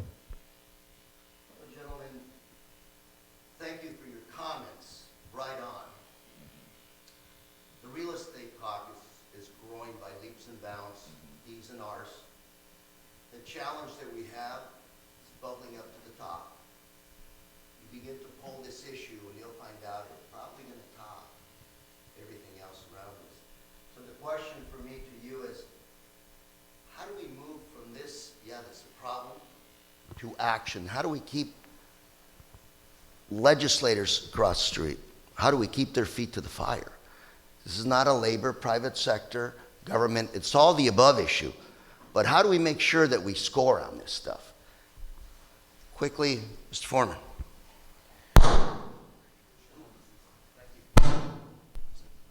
Okay.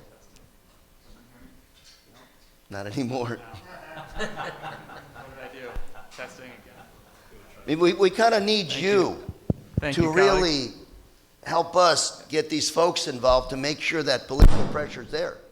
Well, I want to thank my colleague Bill from the Mortgage Bankers Association for the working microphone. And I think that that's the kind of coalition building that we need, is to bring together. Exactly. When this country was at its strongest, labor was a key stakeholder, and still is, in these in the coalitions that are shaping our economy. So to take a step back, going back to your question of how we get this done, I'd like to highlight the importance of union labor and labor as a stakeholder here, both politically, labor's political power, but also economically, the difference it makes to get this work done with union labor. More than 100 years ago, Henry Ford had the insight that he wanted to make sure that the workers on his assembly lines could afford to buy the product they were making. When housing is built with union labor, workers are paid fair, family-supporting wages that allow them to become home buyers. That's what we need to kick off a building boom. By comparison, and I think this is a bit of a public secret, so I'm not telling folks anything they don't know, on non-union job sites, workers are often paid sub-minimum wages. That's illegal. Employers are not paying into workers' compensation funds. Workers do not have insurance. The job sites are much more dangerous. The rate of injury and death is much higher on non-union versus union job sites. And so we need to make sure we build the right way. And if we do that, it will kick off the kind of economic growth that we need, allowing more American families to buy their own homes. Mr. Jones.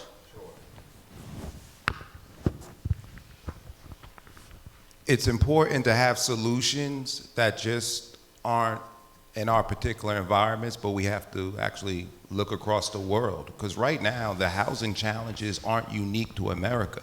This is this is happening around the world, this concern of affordability and the lack of supply. In terms of office buildings, that's an American phenomenon where you see the empty buildings across the country. Now, the Class A buildings, meaning the best building in the best cities, are pretty much full. They're by transit areas, they're by commercial areas, there's by areas by schools where there's a lot of development. In Munich, Germany, the Class A vacancy is 1%. Tokyo, Japan, 4%. Seoul, Korea, 2%. So again, it's an American phenomenon. So with these empty buildings, we need to look at what we can do in terms of solutions, in terms of conversions. CBRE did a study from 2017 to 2022, 42 conversions per year. Do you know how many there were in 2023? 100. Nearly half of those conversions were to multifamily residential housing. So that's a solution that can be utilized right now, especially on the municipal and state level, with the support by federal partners as well. And we have to look at what we can do in our tax regime to make that quicker, more affordable, and more shovel-ready. Mr. Kilmer. Yeah, so Congressman, I think you nailed it when you said it needs to be an all-the-above strategy in terms of getting traction. And also, when you talked about the bipartisan nature, Joe talked about this as well, the bipartisan nature of housing as a policy topic, that your caucus, for the real estate caucus in the House, is growing on both sides of the political aisle. And we can look to a phenomenon in the Senate Banking Committee a couple of weeks ago where Tim Scott, as chairman of the committee, Republican, and Elizabeth Warren from Massachusetts, Democrat ranking member, had what they called a hallelujah moment when they had a 24-0 vote on housing policy. And it was not one singular silver bullet. The bill is called, the package is referred to as the Road to Housing. That is bicameral legislation. There's a House companion that was introduced that mirrors the Scott bill, but it became over 40 different proposals, none of which were going to solve this problem we're discussing in and of themselves. But when you couple those together, this crisis is not a singular solvable type of crisis. It's going to take hammering away and making incremental progress given the obstacles that we've talked about. And so I think it's encouraging to see that there's now, like literally while we're here, a conversation going on at the leadership level, as you said, to get this to rise up to the top and get attention and for time to try to tack the Road to Housing bill in the Senate onto the National Defense Authorization Act. Obviously, we're all policy items that want to ride on a moving vehicle, get contemplated and hundreds of amendments get filed. But I think it's a good sign, it's an encouraging sign. Real estate, I think, fared pretty well in the HR 1 debate. And again, there's bipartisan support. Joe mentioned the capital gains exclusion, doubling that and indexing it for inflation. But in Road to Housing, there are similar concepts. Like on the multifamily side, 20% of our members at MBA are involved in the financing of commercial and multifamily properties, and the HUD, FHA multifamily program, needs to better reflect construction cost and inflation impacts. And so in that Road to Housing bill, Senator Gallego, who you're going to hear from later on, and Senator McCormick had a bipartisan proposal to raise the loan limits so that the multifamily housing financed through HUD would better reflect the cost of that kind of construction and financing and produce more efficiently HUD FHA multifamily units. There were rural housing service, USDA housing program reforms that were part of that bill to make the loans more assumable, make that program more accessible for Americans using different technologies and the variety that you need. The growth in this accessory dwelling unit phenomenon where you have people living in smaller physical housing units, but people being better able to finance those units. So that's Japanese model. That's it. So that's a more accessible form of possible shelter for people. So I mean, the solutions are out there, and there's a willingness now. Just got to have the political will to put it together and score. Exactly. Lake, go ahead. I think a few quick things that Congress could do, Congressman, would be create and pass legislation that would provide a visa for construction workers. And Joe. So short. Yeah. Go ahead. I'm getting ready to close education. down. You know, these... Education and research in terms of holding folks' feet to the fire. I think I mentioned this idea of capital gains exclusion. A lot of members of Congress, red states, look at that and they say, that doesn't affect my state. Well, we have a lot of research that shows that it really does. That there are folks that are not moving because it does not make economic sense for them to do so. And so sharing that research, making sure that our members are educating people in their communities, I think that's how you hold folks' feet to the fire. Knowledge through education and through research. If I could just add one point. Because Go ahead. Lake, my brother in real estate, made a very, very good point mentioning in terms of visas for construction workers. When we talk about bipartisan solutions, this is something the president actually supports in terms of legal guest worker visas, so we can have folks, again, ready on construction sites to increase that supply. So thank you for mentioning Let's get it done, and I'm on it. Go ahead. I would just add that 15 right seconds. Now, the building trades unions run apprenticeship and pre-apprenticeship programs that have over 500,000 workers obtaining state-of-the-art training in how to build the housing we need. Those workers are ready for hire. So let's get this done union and put them What to am I work. hearing? The new millionaires are plumbers and electricians? Sorry? Yes, the new millionaires out there are going to be plumbers and electricians. I wouldn't say millionaires, Let me just but earning good family-sustaining wages that with let a big them ask buy from the my housing end. they're building. I'm going to ask you to meet again and talk to my folks in the real estate caucus about some solutions. We got to strike right now and get it done. Thank you very much, everybody. Jimmy, where's Jimmy G? For creating this great opportunity. Appreciate you. Thank you very much. Thank you to our panelists.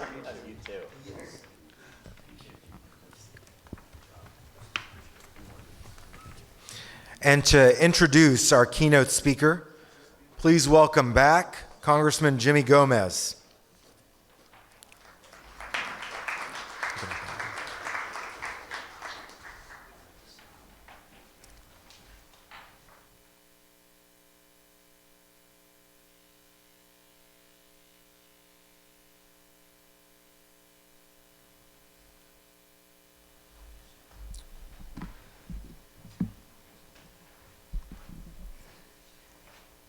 All right, everybody. So first, let's give Lou Correa and these panelists another round of applause.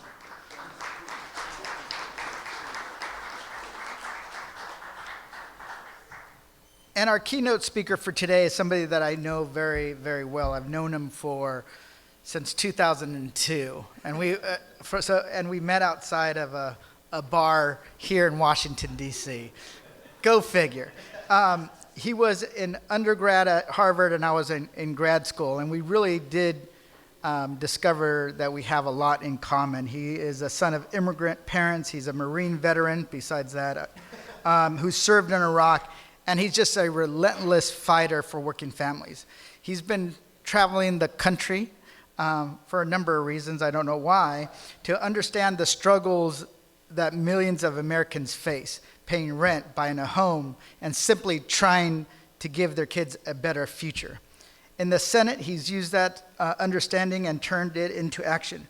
With his Senate colleagues, he helped advance a bipartisan housing package that included several of his own bills.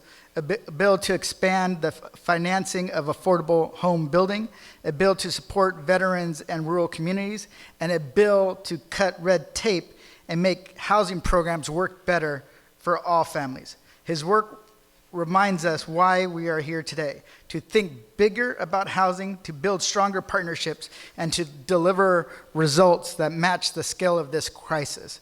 With that, I'm honored to introduce a good friend, Senator Ruben Gallego.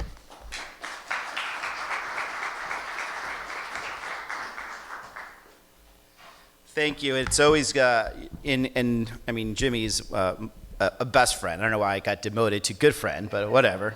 Leave the house, they just forget about you. But Jimmy and I have really known each other for now 23 years. And, when I first met him, it was remarkable to meet another Latino at Harvard because there were such few of us, and that's why we instantly connected. And, we've always kind of had the same drive to make sure that, young men and women, especially of color, have the same opportunities that we had growing up. We are truly living the American dream. But when I met Jimmy Gomez, one of the things that I always kind of keep in the back of my mind was that was at that point the few times in my life at that point that I was actually in a bed. Growing up because of economic reasons and I guess what we call being poor, my mom really could only afford a 2-bedroom apartment for me and my 3 sisters. So my bed was actually the living room, and it was the living room floor for about almost 8 years. And so my first bed was actually my dorm room bed at Harvard. And I was just so excited to see it. And, when I first got to my room and I met my roommate was just complaining. And I had some tears going down to my eyes. And he said, are you mad that we have bunk beds? I'm like, no, I'm happy I have a bed, right? The problem is that is now more common than not common, right? And, one of the things that I've been trying to work at in the Senate and in the House is to make sure that is something that we try earnestly to deliver. Because right now, we need to have Americans to have a safe, affordable place to call home. And for many of our hardworking Americans, they do not have the opportunity. And also, they're missing the opportunity to really, truly build generational wealth, right? Especially for younger communities of color. They're going to be missing that opportunity to have that first rung of middle class statue that really helped so many people during the post-World War II generation. One of the things that I valued about what my mom did was the fact that it was not a great place. I remember having to figure out how to, get our place warmed up when the heat went down, and working on, boiling water, whatever we could. But it was stable. It was the same school district that all my sisters had gone. It was the neighbors that we knew. It was stable rent that was predictable for her to understand how much she's going to have to pay year in and year out. It was something that she could understand was going to give her stability and security for her family. Right now, if she had been in that same situation, she would have not been able to afford it. In the time that I'm talking to you right now, it has cost an average of price of a home has increased by over 500%. Meanwhile, our incomes have only increased by 19%. So while costs have skyrocketed, wages have not kept up. And I don't have to tell many of you guys see this out in the field. So I remember actually when I finally helped my mom get her first house. And it was one of the most moving moments to see a very proud Colombian woman, and if you guys know Colombians, they are very proud, to see her emotionally, just break down because she knew that finally she had something stable to call home for her and for her kids. The fact that we have a lot of Americans that can't have that emotional understanding, that will never have the emotional understanding, really tells us that the situation we're in a very, ghost of Christmas past there, the situation that we're in right now. In Arizona, the average age of the first-time home buyer is now 40 years old. So an entire generation of young people are either stuck at their parents' home, living with roommates, couch surfing, but no matter what we think about it, they're going to be on track to be the poorest generation of Americans since the turn of the 19th century if we don't change things. And there's a lot of things that have really brought us to this point. And they did not occur over one administration. It occurred over many administrations, and a lot of it has just stacked on and piled on. We've had underinvestment from our communities, whether it's local municipalities or federals. We've had government red tape.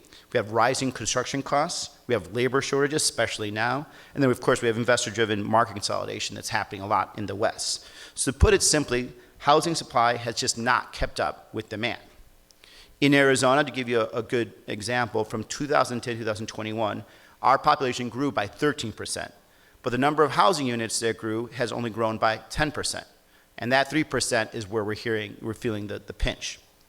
That gap seems small, but it's having a huge effect on the everyday prices and, of course, the real situation people are living in. From 2010 to 2014, typical home value in Arizona almost doubled, and rents went up by 72%.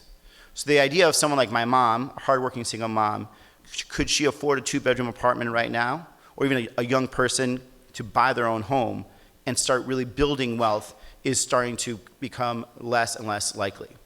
So what we see, and I'll give you a perfect example, is my first home in Arizona that I bought was at 25, which is extremely common. And that was only a short 18 years ago. The population in Arizona now that is trying to buy a home is now more likely to be someone who is retired than someone who is starting out their life. So what can we do? Number one, we need to cut red tape and make it easier to get projects off the ground. Government needs to be part of the solution, not the impediment to the solution. Now, on the Senate Banking Committee, we've really been working on this. So we passed a bipartisan housing bill, Representative Gomez is talking about, that really worked across the aisle to look at everything. And the approach we took to this wasn't that there was any sacred cows. And so red tape was not a constituency, nor should it ever be a constituency for any party. Government bureaucracy, government workers, government permitting, or any new ideas need to really be put on the table. And that's the approach we actually took when it came to this bill. And that's why it came out with unanimous support of all senators, Democrats and Republicans. Any day, by the way, that you can get Chairman Scott and and Ranking Member Elizabeth Warren on the same page, on the same bill, and get something done in a unanimous manner, tells you that this is the emergent situation that we're in, that we need to actually deal with this as a real existential threat to the American economy. One of the bills I'm very proud of gives HUD the authority to just adjust loan limits. Simple stuff, right? For many years, if you wanted to build multifamily housing, there was only so much of money you could loan out through HUD. We all know the price of everything has gone up. You know the price of construction has gone up. Labor has gone up. Price of everything has gone up. But the funding mechanism and how much you were allowed to borrow had not gone up. A very simple fix, and we were able to move that. We've also just tried to streamline permitting process, improve coordination between federal agencies. We discovered that there was, in order for you to get certain permits, you had to both go through HUD and sometimes through SBA in order to finally get someone else to issue another permit. These are the kind of things that seem very dumb, but actually have been a true impediment to actually any type of movement. But we need to think bigger, and we need to be thinking faster. One of my concerns is that we are trying to look at this and treat this as if it continues to be a real everyday problem, when instead of dealing with this as real existential threats. Now, my opinion, and we're working on legislation to this, is that there shouldn't be any more federal buildings that are built without any type of affordable housing on top, right? We should be opening up every type of federal building available in the United States to allow developers to actually look at them and figure out how they can redevelop them, both to have a governmental purpose. So I'll give you a good example, which pisses off my staff. You know, why do we have post offices in this country that are 1 floors in some of the most dense areas in the country, right? Why not work with a developer to actually tear down that post office, make the post office the first floor again, and then put affordable housing as much as you can to the top, while avoiding a lot of the problems when it comes to local zoning laws and things of that nature, because we try to keep it under federal jurisdiction. You know, we had a big argument this year about federal lands, and there was a really bad approach that the Donald Trump and Senator Mike Lee took, where they were just going to wholesale give property away in hopes that there would be some affordable housing. For us that are in the West, for example, we are very much in a hard housing crunch. If you look at some of the largest problems of affordability, it's actually in rural parts of our country. For you Easterners and some of you West Coasters, you have to understand that places like Arizona, New Mexico, Utah, Nevada, we find ourselves surrounded a lot of times by federal land. So you'll go to some of the smallest cities. I'll give you a good example, Cottonwood, Arizona, where it's beautiful communities that want to have development there, want to have people live there, but even the housing director of that city has to live an hour away because there is no land to build. City of Sedona, which many of you guys have attended a couple of times, maybe on one of my pack trips, who knows. It's a beautiful example of a great city in the middle of an a rural and natural landscape. But the workers that take care of the richest people in the world, the most powerful people that go to conferences there, are driving usually an hour and a half each way to work, to be able to afford. And in order for them to find any place to build, they first would have to find federal land to get it and then to build it. And then, of course, we have the secondary problem of that most of the housing that has been built and bought in Sedona has been bought for the use of short-term vacation rentals. So what we see is a problem, a generational problem, a problem that now actually plagues every demographic within the population of this country, whether it's white, black, Latino. We have shortages on our Native American lands. We have now an increased homelessness when it comes to our senior citizens, and it all comes down to the fact that we need radical, quick, and decisive change of our housing policy because we are going to continue to put that next generation further and further behind and poorer behind. And if you see what happened to this country, and if you see what happened to this country in the post-World War II economy, one of the largest drivers of that was the GI housing bill. That created the wealth that we have built everything upon this country on. And the fact that we're going to not take the lessons that really reordered the world economy, that made us the strongest, powerful economy in the history of the world, we're not going to take the lessons of that and apply it to this generation and do something to make sure they at least have a fighting chance as policymakers, as leaders, as nonprofit leaders. We are giving and passing on a mortal sin to this generation. So please continue doing whatever you can in your perspective fields in your world. We certainly are going to be doing some things that I think will rattle some cages, some things that will actually maybe go against the grain of what a Democrat should think or what a Republican should think. But this is a real test of policymaking, of leadership. If we don't get this right, and if we don't get this right in a short time frame, less than 10 years, we're going to see some horrible outcomes when it comes to our families. And just to end this note, on a personal note, when many years ago, or it seems many years ago, when I decided to run for the Senate, one of the things that before announcing, I took my family back to that apartment, and I get a little emotional about it. But I took my family back to that apartment one more time before I publicly announced that I was going to run for Senate. And for some of you guys know, it was not going to be a very easy fight. It was going to be myself going against an incumbent and against a very strong Republican Party in Arizona. And I took my family back there because I wanted to remind them and myself what I was fighting for. And what I was fighting for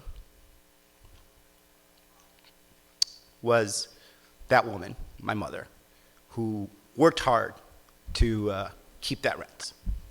For, the boy or girl that has to sleep on the ground and wake up and go to school. For my sisters who had to share a room. That's the reminder that I needed. And so when I tell you that this is personal, make sure you understand I mean it. But it's also personal to so many people out there.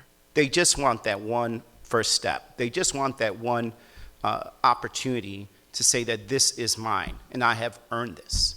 And we as policymakers, we as leaders, and you as corporate nonprofit leaders, you need to step up to the plate too. Thank you so much. God bless. Welcome back, everyone. I hope everyone had a pleasant lunch, took a nice stroll, and is ready to dig in. Our third panel is titled Kickstarting the Production of Housing That's Affordable. This conversation will dig into how we can unlock financing, cut through red tape, and scale up housing production so people can finally get a fair shot at a home. Moderating is Congressman Jake Auchincloss, who represents Massachusetts' 4th District and serves as chair of the YIMBY Caucus and is a proud member of the Dad's Caucus. Joining him are Pat Cave with Enterprise Community Partners, Marisa Calderon with Prosperity Now, Lorraine Kindred with National Core, and Ryan Donovan with the Council of Federal Home Loan Banks. And once again, we'll close with Q&A from the audience. I'll let Congressman Auchincloss take it away. Thank you.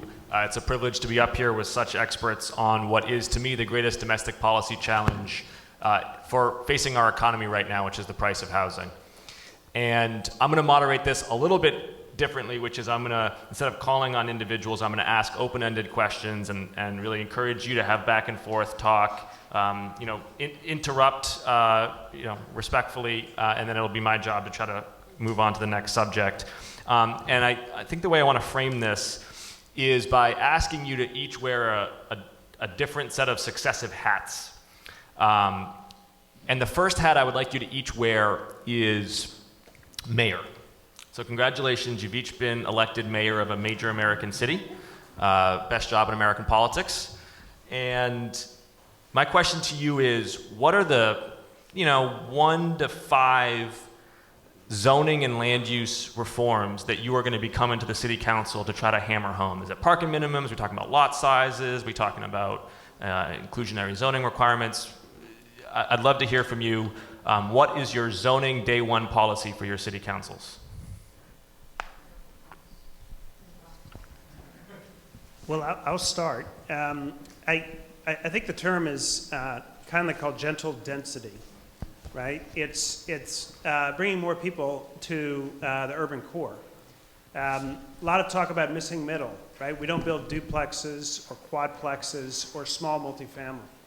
So, and look, by bringing greater density, and I'm thinking of, assume I'm a mayor of a medium-sized town, where a lot of urban cores have just been underinvested.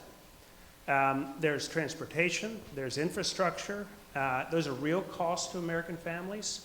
So what I would suggest is bringing in a bit more gentle density. Okay, but policy.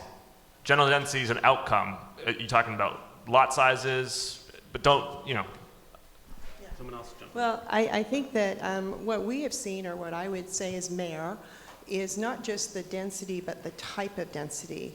In California, in particular, the California legislature wants to really legislate what that looks like. And I, as mayor, want to make sure that I don't get sued by the state of California because I'm not doing the right thing. So I would talk to my council members about truly really engaging with a lot of councils have their own districts, really engaging with their districts and understanding what those district needs are when it comes to the types of housing that are needed. The types of housing. I'm very aware that we have the Surplus Land Act, we have by right communities, we have YIGBY, which is Yes, God in My Backyard, which we've worked on significantly. So there's a lot of different types of zoning opportunities. So as mayor, I want to make sure that the policies of the city emulate what the population's needs are, and for the council to be really aware of what that is. And there are, just sort of building on the California example, as a Californian, there are some innovations that cities like San Diego have added on to really make sort of more expansive use of state regulation, such as ADU bonus programs. So I would certainly say that that would be one of the things that, as mayor, that I would explore and introduce, so that where that's appropriate and homeowners would like to be able to exercise that, they can make for even more density. I don't know if this is policy as much as it is an action or a power of a mayor to be the convener of the community. But I think to break through some of these barriers, you've got to make sure that your local housing groups, hopefully you've got a number of community-based financial institutions, home builders and others are talking to each other, working with each other, understanding what the obstacles are and working together to break them down. I think as a mayor, as a leader of a local community, using that power can help advance any of the policy that we're talking about. Yeah, so I was a city councilor for 5 years, including on the land use committee. I will go ahead and preview what the opposition is going to be. It's going to be very strongly organized NIMBY groups that just don't want to see gentle density. I mean, whatever term you want to use for it, they don't want to see it. It's concerns about neighborhood composition, concerns about traffic, concerns about school enrollment, and I've heard them all. So I'm glad that you raised this idea of collaboration across the CDFIs, across local pro-housing groups.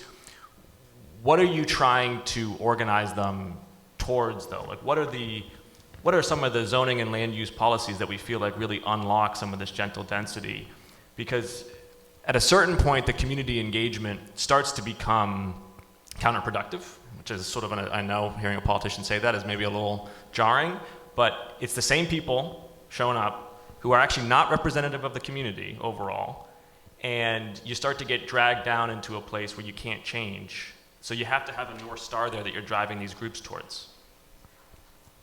Well, I know for being a national organization, nonprofit that builds throughout California, Florida, and Texas, the winning recipe, the secret sauce for us, is truly how we conduct ourselves in that community engagement at the get-go. It's before the articles show up in the paper. It's before anything happens. It's actually taking all the council members on bus tours to existing affordable housing that is there. It's taking those loud people, so to speak, on those tours with us. And it's incredible how we turn people around, because what you find is the people that are on the tours are recognizing that this could be their mother-in-law that just retired from teaching for 30 years. This could be, our largest growing number of homelessness are our senior women.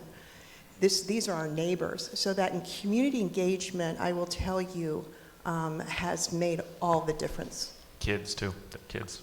And I think also communities like Tulsa have begun from a place of data, where they have sought to understand what actually are the needs of the household composition needs for housing in their community and how they differ, and how to extrapolate what those needs might be across the community. So really understanding what are the ownership and rental needs of the community, and really engaging the community to talk about how to build for that, as opposed to just building for the sake of building. Yeah, I just want to point out, and it's an open question, have the politics started to change? Right? As a mayor, I would assume that I just got elected because of cost, housing and energy. I mean, look at Mamdani in New York City. I would, and I'm not Pollyannish or foolish about it, I just think for every NIMBY coalition that shows up, you now have several hundred people who need more housing. And I just think that we ought to, does that calculus begin to change for a mayor? Yes, and I would argue it already is. I've seen this in the last 10 years, but catalyzing those shifting politics requires leadership, and it does require specific policies. Before we move on to this, does anybody want to get behind, getting rid of parking minimums? We want a single staircase for up to 5 stories, minimum lot sizes. Can I get a little bit of mayoral policy muscle? One of the things that we found is that if we even attempt to go beyond, for multifamily, if we attempt to go beyond 3 stories, it causes tremendous angst in the community. So we work with the community and the neighbors to see where they are at, but 3 stories. Do you think we can get 5 million more homes in this country in the next decade if we are limited to 3 stories? Well, you can still have a lot of units, but we're doing 1,600 units in Los Angeles, so you can still go broad, just don't go high. Seems to be the touch point for a lot of people. Yeah, I mean, I think that transportation, so not just parking minimums, but transportation in general is really interlocked with housing. Sure. And so addressing transportation policy locally is one of the things that would have to be considered, so that people don't need a car to get around in certain communities where it's obligatory. If there wasn't a need for a vehicle, if you were in a place like New York where you can get around on public transportation rather easily, then that would maybe alleviate some of the concerns about elimination of parking minimums. Okay, next hat that you're all going to wear. You got a demotion. You're now Secretary of Treasury.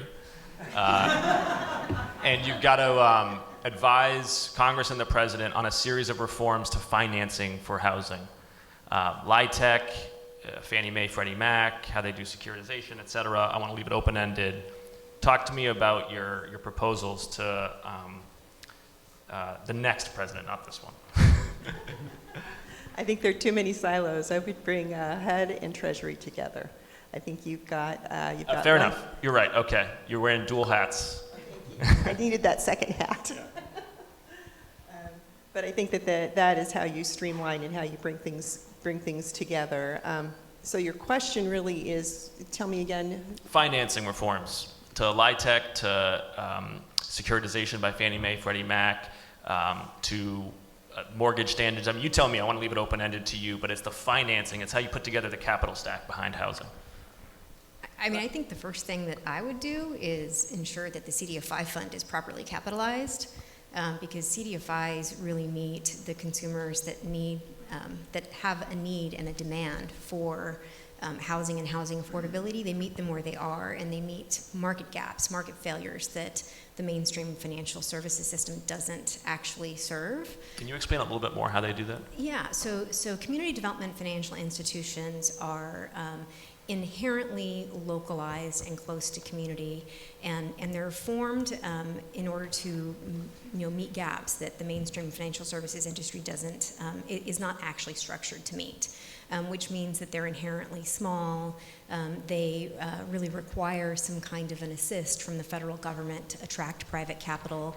They can be very flexible from a credit perspective to meet necessary demands for consumers and small businesses in a way that doesn't actually attract additional risk, that's responsible, but that's not really, it's not something that necessarily is scalable community by community.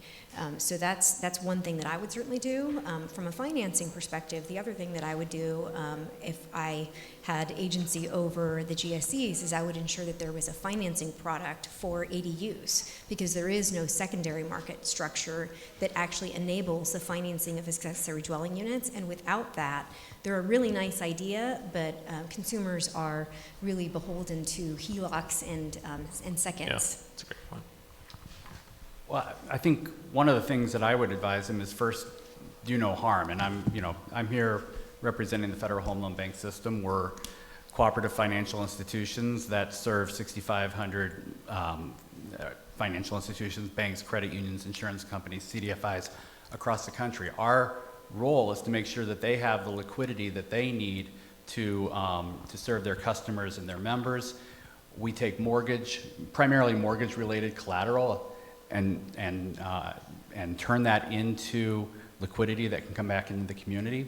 We take 10% of our earnings. Well, actually, we do more on a voluntary basis, and pledge that to affordable housing across the country. And the first thing that I would say is, don't do harm to that system, because it's providing a great deal of stability to community banks, to credit unions in communities across the country. And then let's see how we can have a bigger impact. So a lot of focus on LIHTC. A lot of our affordable housing funds go into LIHTC property. We would like to take LIHTC as collateral, but it's very hard to value that because it's so good that there's not a market for it. So there's nothing for us to compare it to. So we've got to figure that problem out. We have a small number of non-depository CDFIs that are members of the Home Loan Bank System. There could be more, but we have been under pressure historically from the Federal Housing Finance Agency in terms of how we evaluate the risk of the collateral that they pledge. So they take a steeper haircut. That puts the value proposition of membership lower. We need to address that problem. So there are a number of things that I think could be incremental in our space, but the first thing that I would tell this administration, the next administration, and any administration is do no harm to this system because of the stability and the support that it provides for affordable housing. Let me add, we just expanded LIHTC by 12%. We can make the efficiency of that credit more efficient. Qualified contract, right of first refusal, there are other issues that would make it more efficient. Explain that a little bit more. Well, AHCIA is a bill that the Action Campaign has led, where we've expanded the credit provisions, but there's a host of other efficiencies to, when a property at year 15 comes off of LIHTC, we should do more to make it easier to preserve that as affordable units. Crucial. The additional point is you can't expand LIHTC by 12% and then cut home by 60%, right? The capital stack of these deals are home. They're CDBG. They're home loan banks. I'd ask the HUD secretary, join us. We need to maintain funding. And just because there was a lot of, we're deep into housing policy jargon here.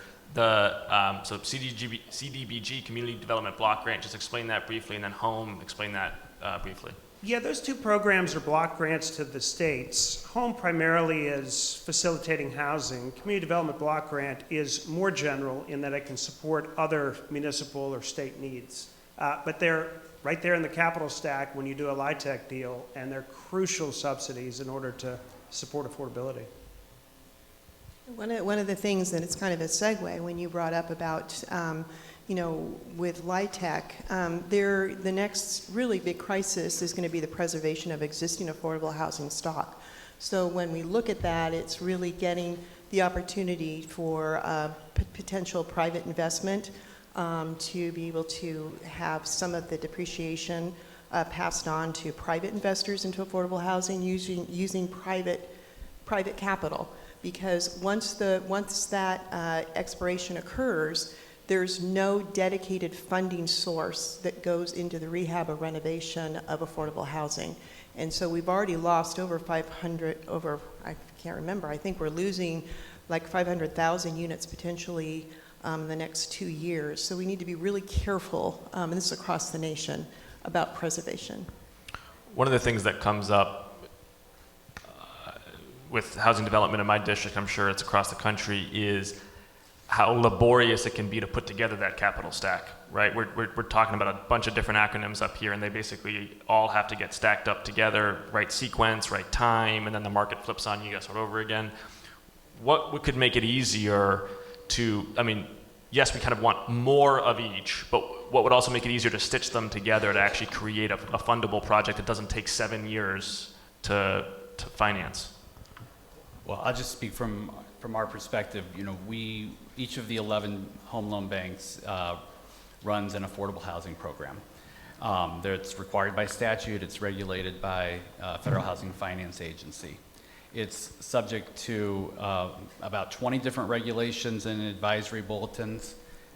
It takes a long time for us to get the money out to be a part of the project, and when we are generally one of the last parts of that stack, the gap funding. So we encouraged the last administration, we've encouraged this administration to overhaul that program to make it more efficient for us to get that funding out. It's spread across the country, but it's not an insignificant amount of money. Last year, we committed $1.2 billion to affordable housing. A substantial part of that was going through this government regulated program. And if it was easier on the application process, easier on the distribution process, it'd have greater impact.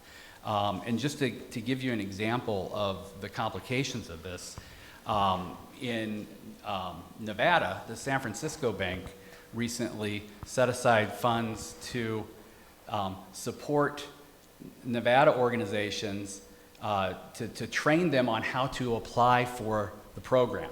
If a program needs training for how to apply for it, it's probably too burdensome.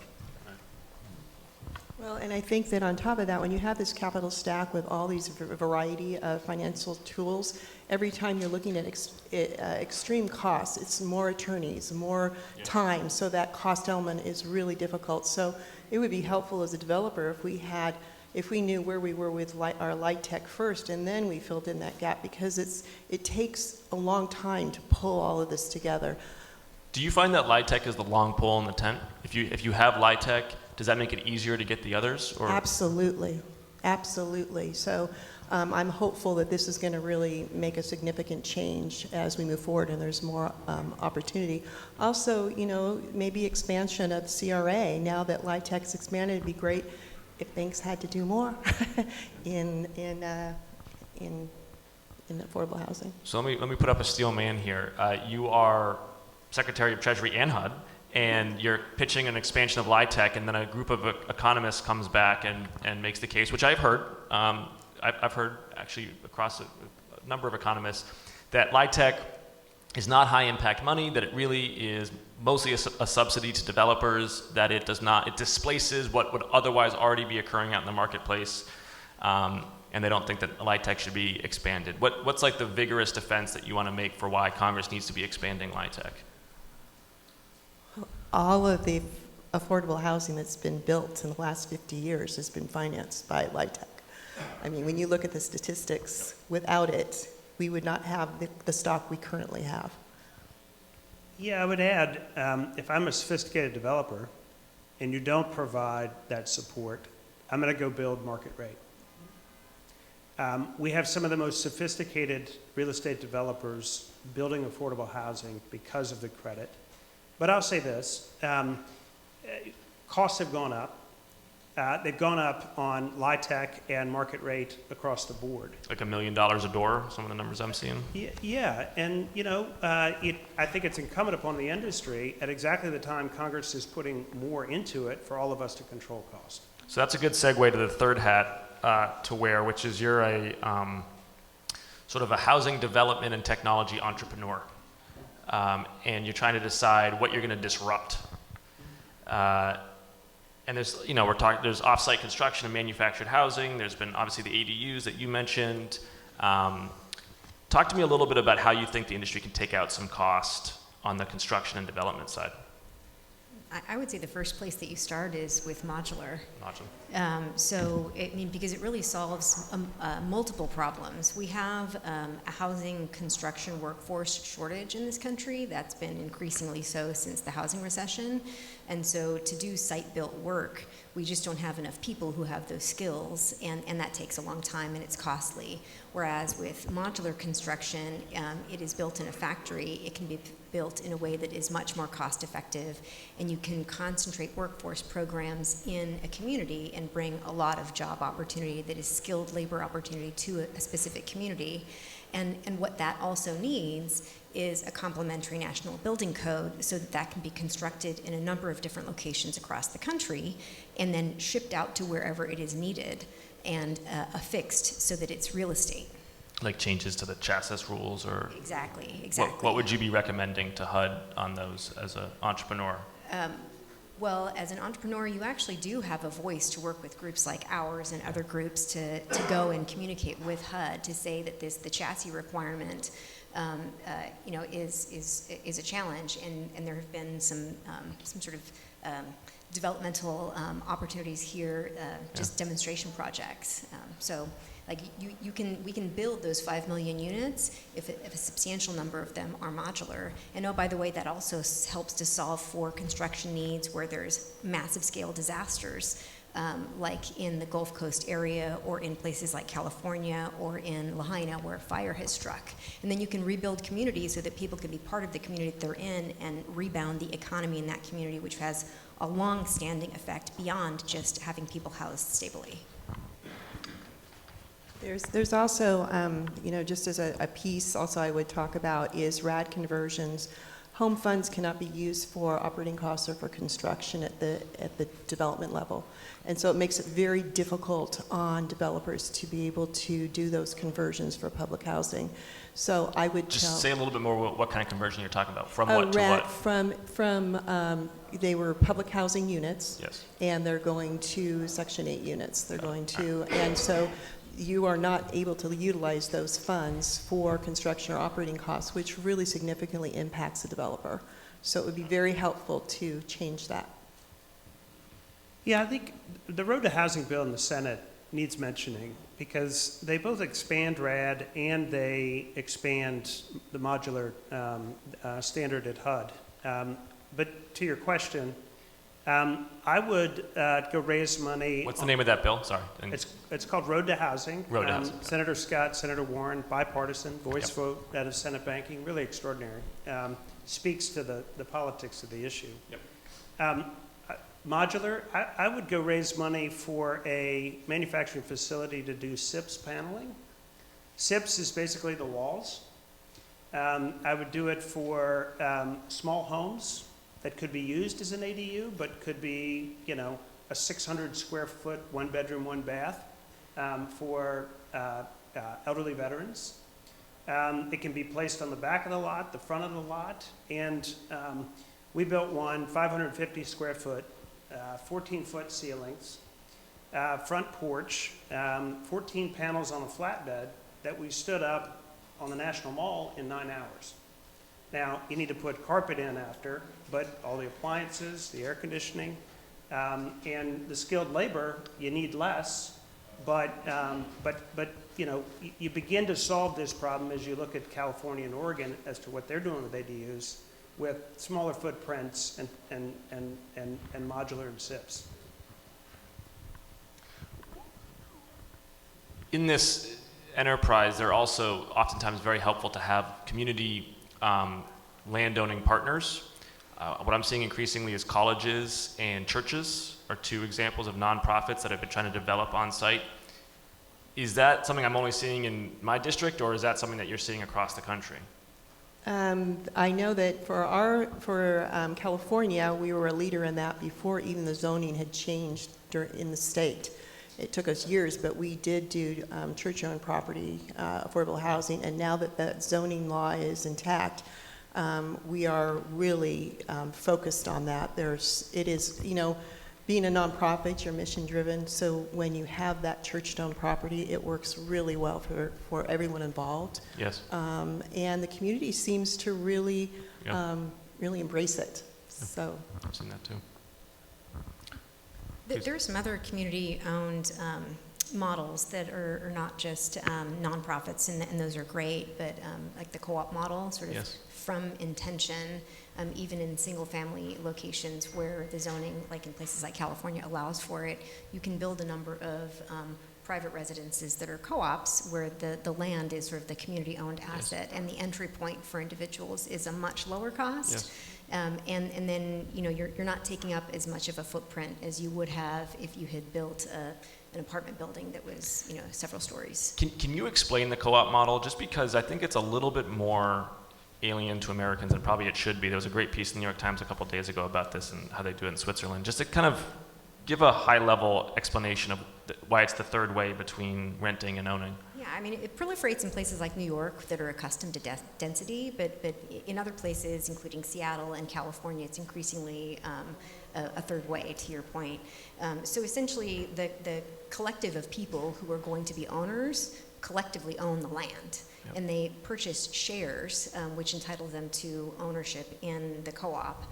And that makes the entry point a much lower entry point. It could be as low as $10,000 or $40,000 as opposed to what we commonly think of as a 20% down on a median-priced home. And the co-op is itself structured as a nonprofit, oftentimes actually subsidized with public money? It can be, or it can be structured as a private structure. So it has sort of 31 flavors, if you will, a lot of flexibility to be able to create for itself as a nonprofit, or it can be a private structure entity. And the thing that my understanding, tell me if I'm wrong about this, you come in, you have ownership of the co-op. The thing that you are sort of giving up to get that lower price point is you're not getting the appreciation if you were to sell it, right?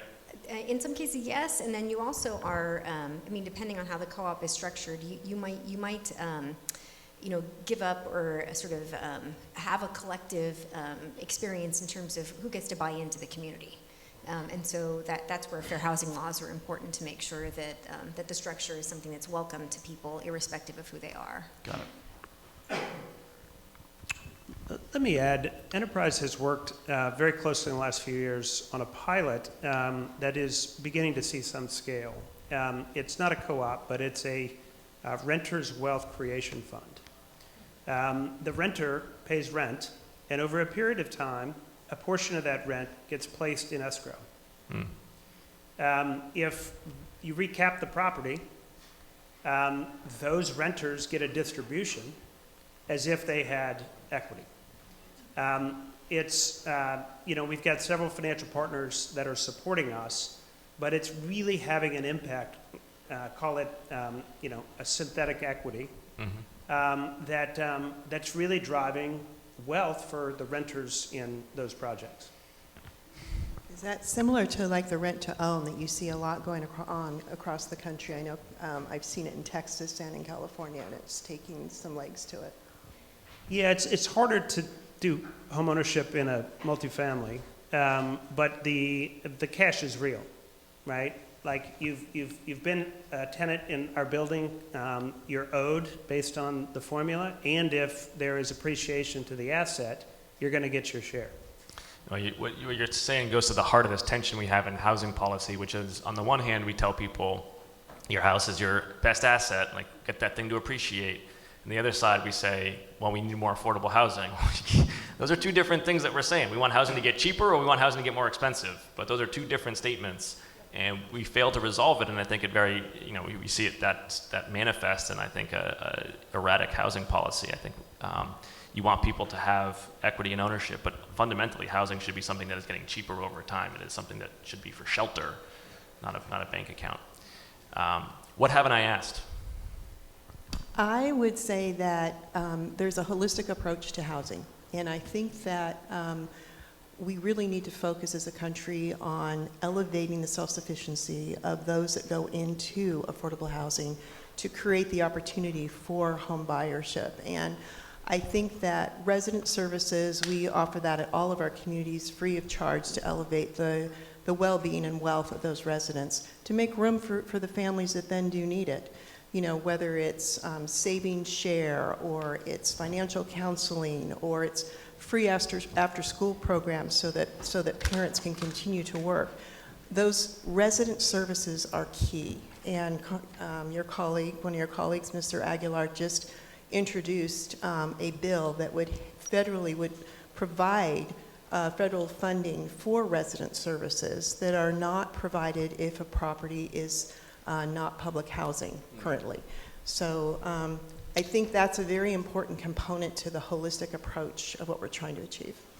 Can I offer another potential avenue for federal funding for those wraparound services is for senior living communities that do fall prevention, social isolation, any kind of long-term services and supports, right? That's Medicaid funding, that's state funding.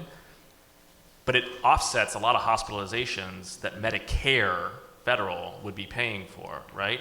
And no state has been able to get a negotiation agreed as part of an 1115 waiver that basically says, we want to do all of the long-term services and support, we want to do all the good stuff that we know works, but we want to share those savings from Medicare, right? That's a big pot of money to tap into.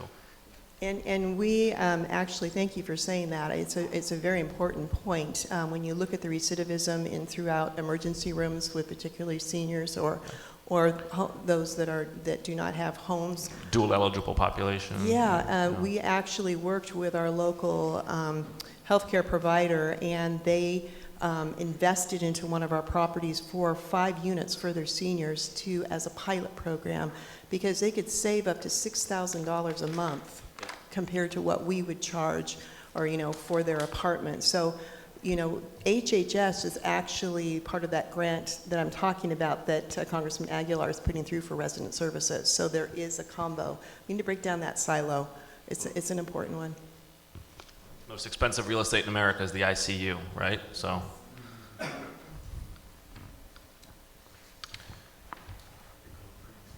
Okay.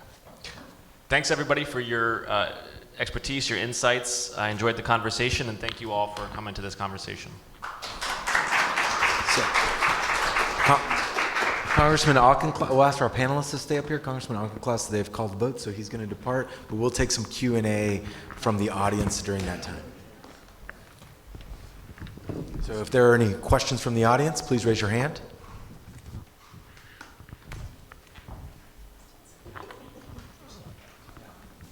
Going once? Going twice? There we go.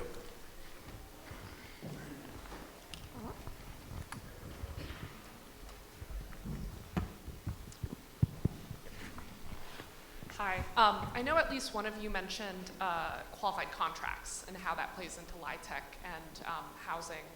Could you speak to the need for, or whether there should be a federal, a way to address that at the federal level? I know a lot of states have been addressing it through, QAPs, that kind of thing. How important is addressing that and, losing housing units through that in LIHTC to all of you?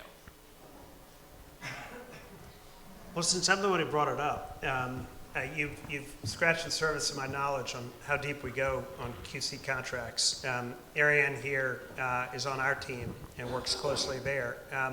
My guess is, since it's included in AHCIA, our view is be more efficient to address at the federal level. But I know there's a lot of activity at the state level through QAPs. Other questions?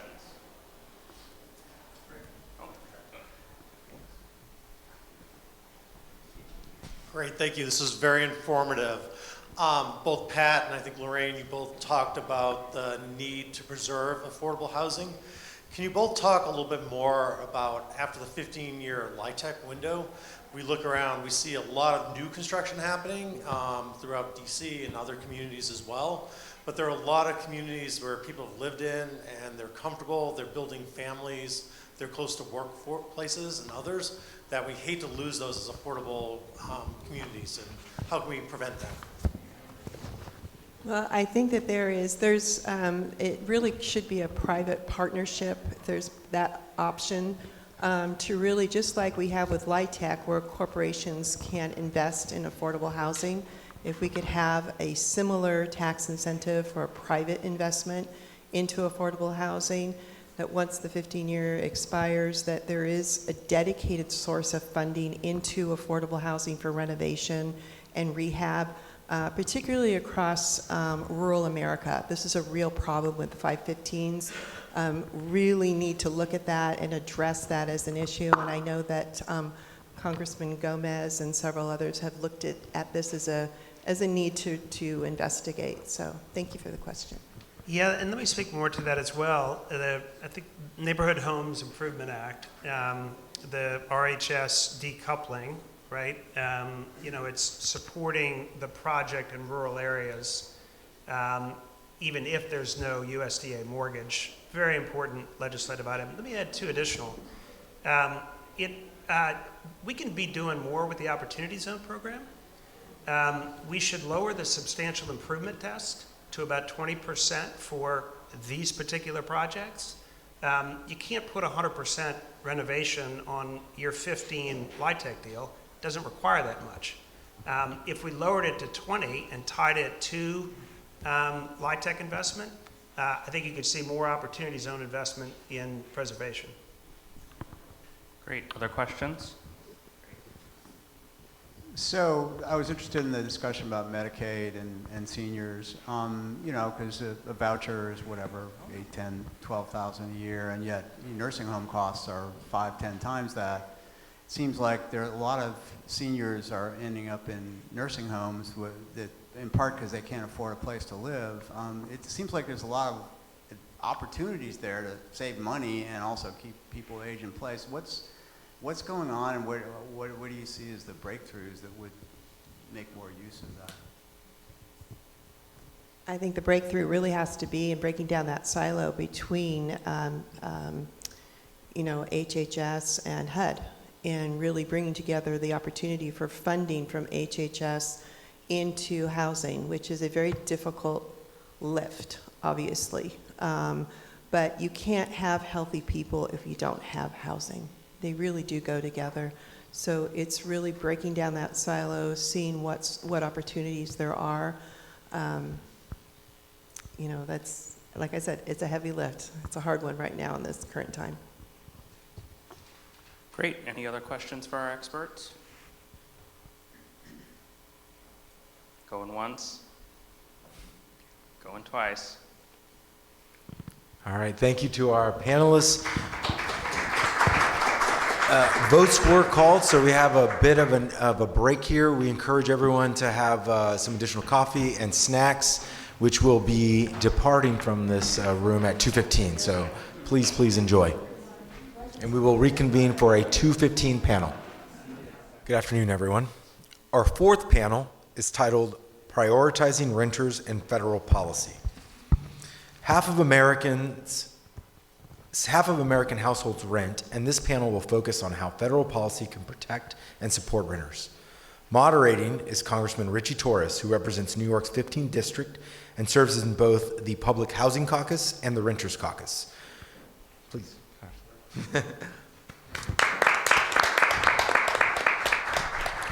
Joining him are Kim Johnson with the National Low Income Housing Coalition, Cynthia Cuestas with the Council of Large Public Housing Authorities, Nikitra Bailey with the National Fair Housing Alliance, and as always, we'll wrap with Q&A. Congressman, take it away. Thank you. So I'll speak briefly because all of you came to hear directly from the experts, but you know, for me, housing is not an abstraction. It's something that I've lived in my own life. I was born and raised in public housing, and I would have been homeless. My family would have been homeless were it not for public housing and the stability it gave me and my family. And we're facing the deepest affordability crisis since the Great Depression. You know, our affordability crisis in America is largely a housing affordability crisis. Our inflation crisis is largely, or disproportionately, a housing inflation crisis. And, you know, I represent the Bronx, and it's often said when America sneezes, the Bronx gets the flu. And 10% of the households in my area have eviction cases. The median income in my district is about $45,000, which is less than a third of the income that you would need to afford the median rent in New York City. And there are multiple cities in New York where you have to earn six figures simply to afford the median rent. And the demand is overwhelming. There was a senior development in my district that received 26,000 applications just for 84 units.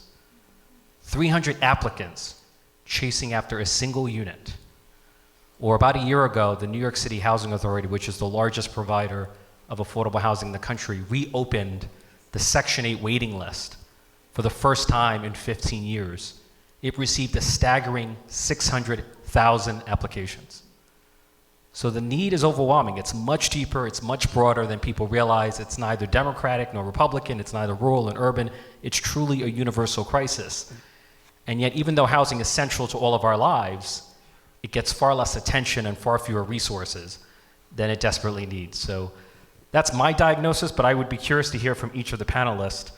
What's your diagnosis of the housing affordability crisis, and what are the best federal prescriptions and actions that can be undertaken to address the root causes of the crisis? Easy question. Yeah, easy question, easy answers. Thank you so much, Representative Torres, for having us, and to everybody for joining, and of course for your partnership and championing of affordable housing solutions and the needs of tenants. So I want to start off by just echoing some of the points that you made, Congressman. One, we know that renters are struggling more than ever with the high cost of rent. That is a statistic that really reaches across income levels, but there is no group more impacted than people who are paid the lowest wages, low-wage workers, people with disabilities, people living on fixed incomes, who are really struggling and find themselves constantly on the verge of housing insecurity and homelessness. The other issue, I think, too, is the country's severe shortage of affordable, available, and accessible homes. We know that there's a 7.1 million unit shortage of affordable, available homes for people, again, with the lowest incomes. And that shortage puts pressure across the income spectrum and pushes up rents for everyone. So we won't begin to address the needs of renters until we really start to address the needs of renters with the lowest incomes. And finally, before I pass it on over to my colleagues for their input, just to point out too, the power imbalance between landlords and housing providers and renters also puts renters at a disproportionate risk of eviction and, of course, in worst cases, homelessness.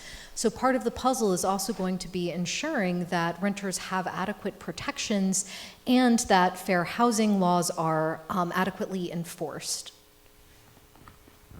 Hi, everyone. First off, I just wanted to thank Congressman Jimmy Gomez for hosting this summit and for having CLAFA to participate at this panel. It's been great working with the staffer, Ethan Dodd, and for the past half year, and I look forward to working with his office. And I also want to thank Congressman Torres just for being an advocate and a leader in this space in public housing. And CLAFA, we enjoy working with you, so thank you. So here at CLAFA, we focus on extremely low-income renters, and these renters are households earning below 30% of AMI or have little to no income. So they will most likely rely on housing subsidies to obtain housing in the market. I think it's also important to note that these renters will most likely rely on subsidized housing forever, well, for as long as they live, just because a lot of them are older adults or people with disabilities. I think the most urgent challenge and puzzle to this is the potential funding cuts to HUD in the fiscal year 2026 budget, and now a potential government shutdown. This is a main symptom of a very large problem, and it's a crisis that happens every fiscal year. The HUD budget only makes up 2% or less of the entire federal budget, yet Congress consistently inadequately funds these programs.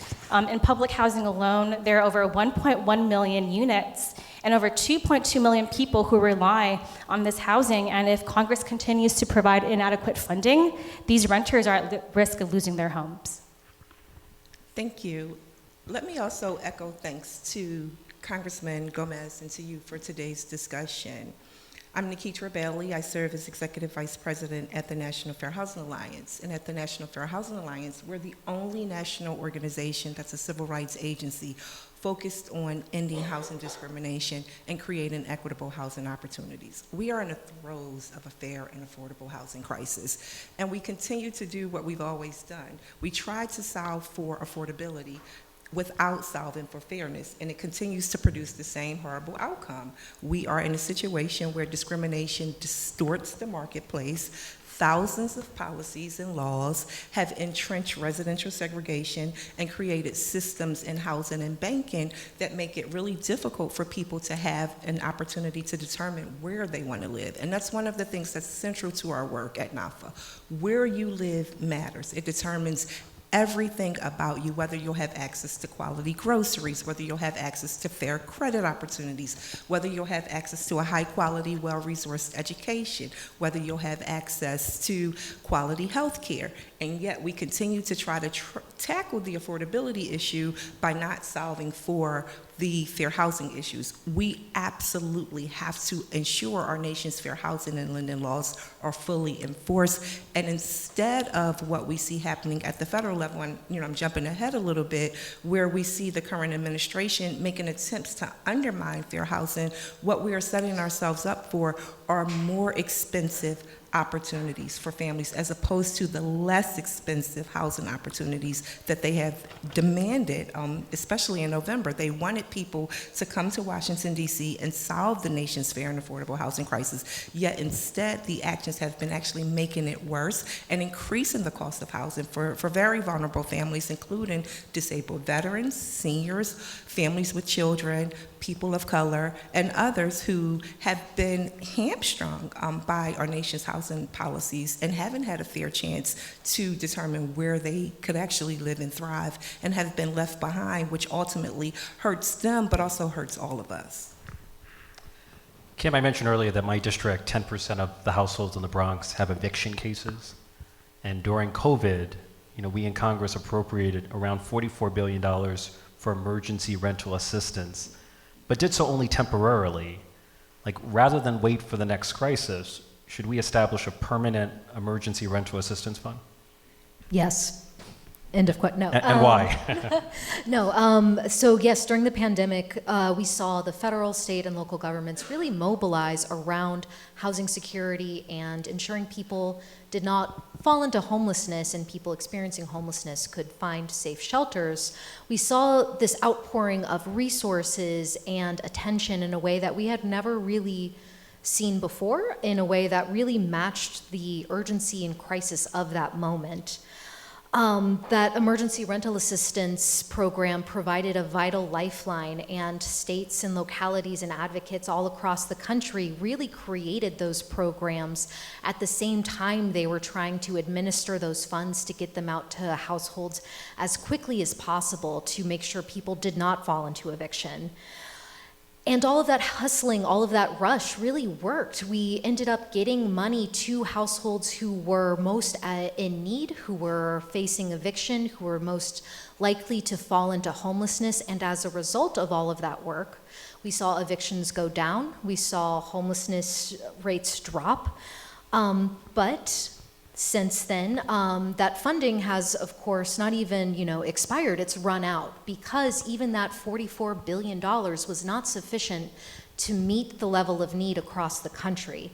And so one of the big lessons that we learned from emergency rental assistance is, one, the necessity of getting that funding out as quickly as possible and with low barriers so that people can actually avoid eviction before it takes place, but also, two, the fact that emergency rental assistance is a very vital tool, and just one tool in what should be a tool belt of many to help provide long-term housing stability.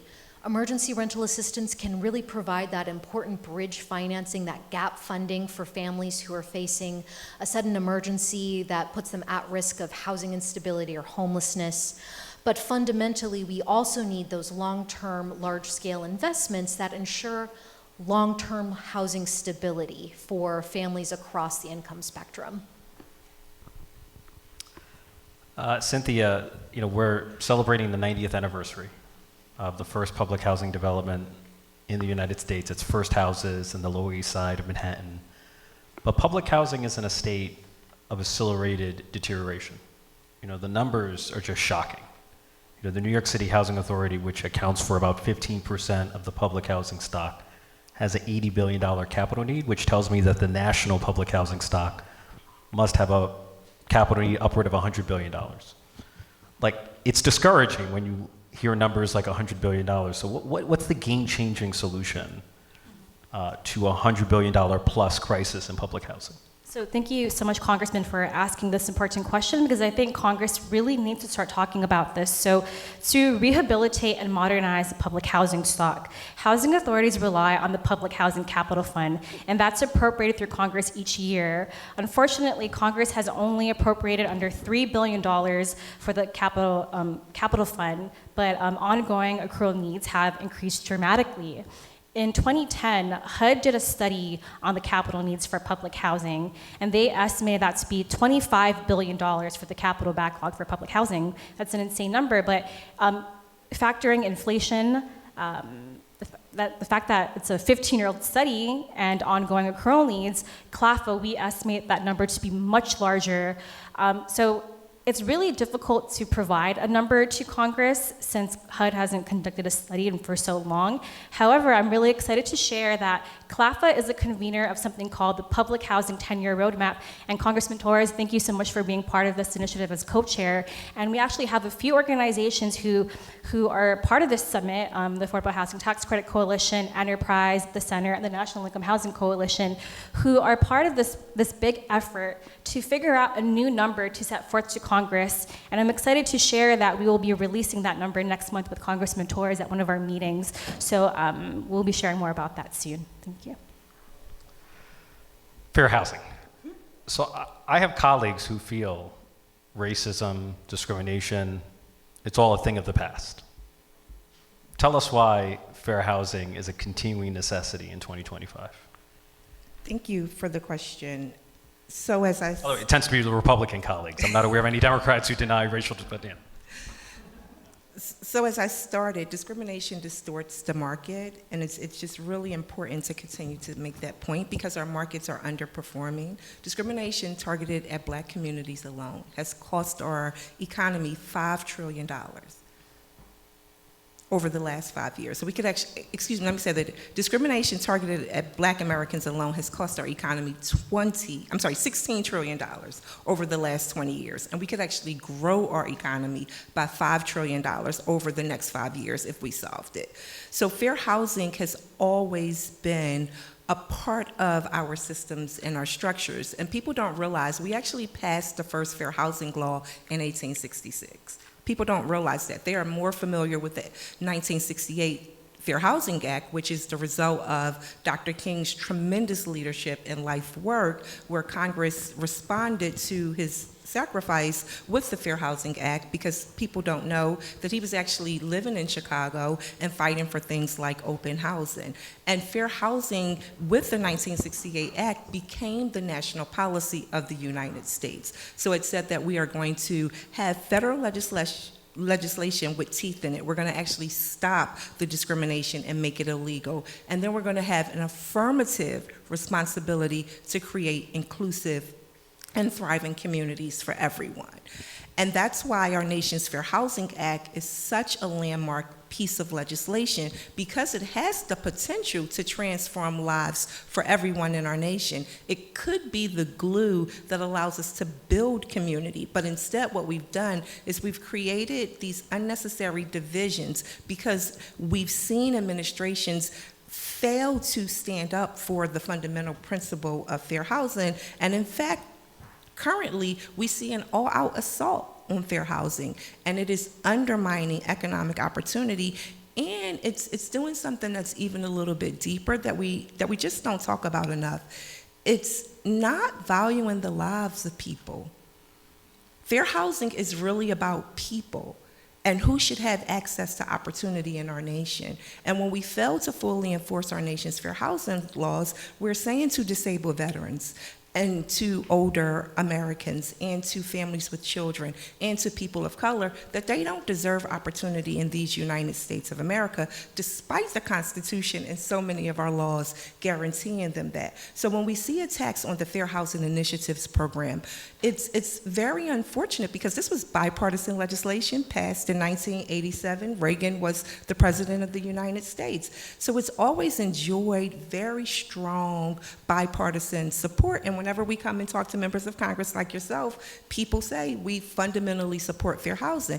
Yet when we talk about reforming exclusionary zoning laws at the local level and using things like our affirmatively furthering fair housing provision of the Fair Housing Act, which allows us to provide for community input and discussion around housing resources are allocated and spent in communities so that everyone could have access to the opportunities that I talked about earlier, that's when these unnecessary divides happen. But we can't solve for affordability without things like the affirmatively furthering fair housing provision.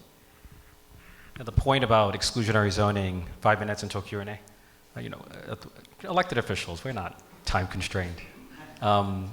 The point about exclusionary zoning is a powerful one, because in order to address the affordability crisis, we need more housing subsidy and more housing supply. But the housing subsidy will only take us so far without expanded housing supply. And one of the greatest barriers is exclusionary zoning, often racist zoning, at the state and local level. Question for Cynthia. You brought up the Trump budget. Donald Trump is proposing to effectively cut housing programs in half. But he's proposing time limits on programs like public housing and Section 8. What impact would that have on access to affordable housing?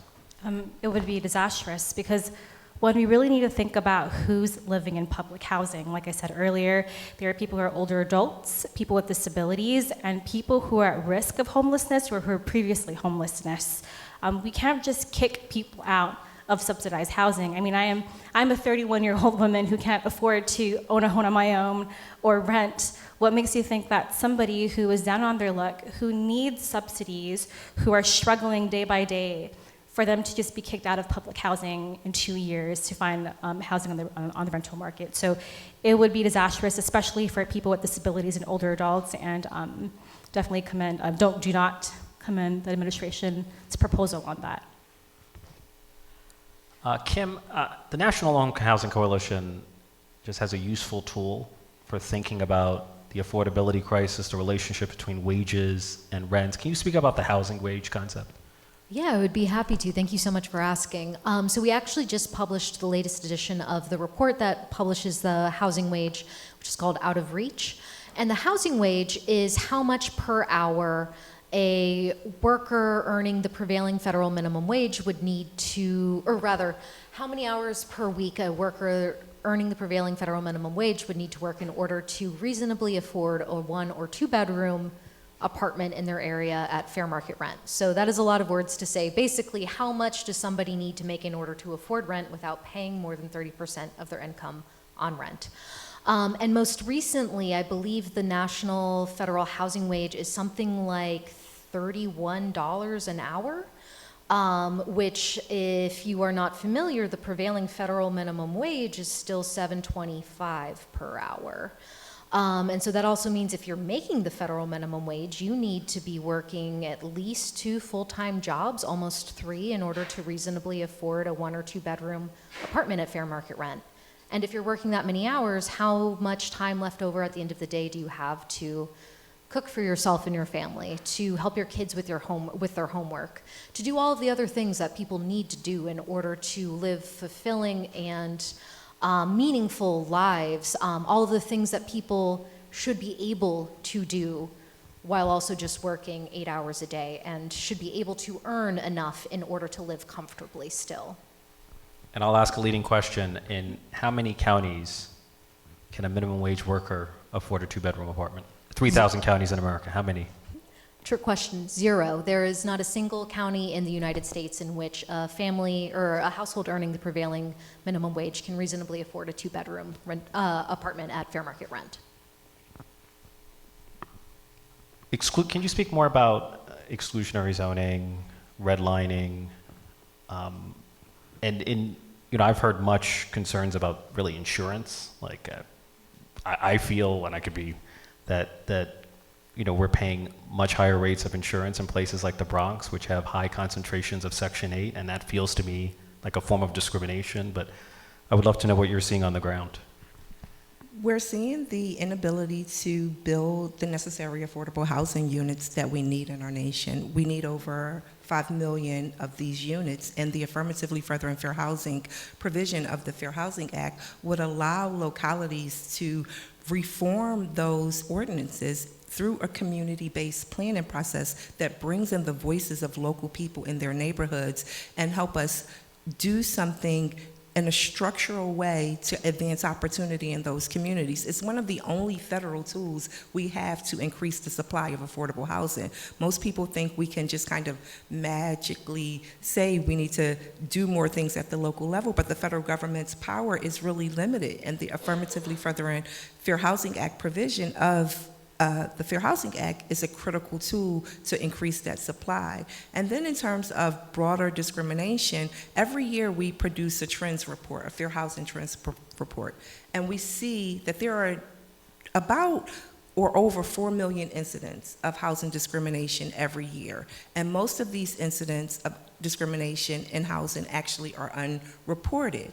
And we're seeing record highs, and people with disabilities are especially impacted. And we're also seeing highs in complaints of harassment and color. So enforcing our nation's fair housing and other civil rights laws means that people will have, one, the ability to determine where they can live, and we can have solutions to making housing affordable for all of us.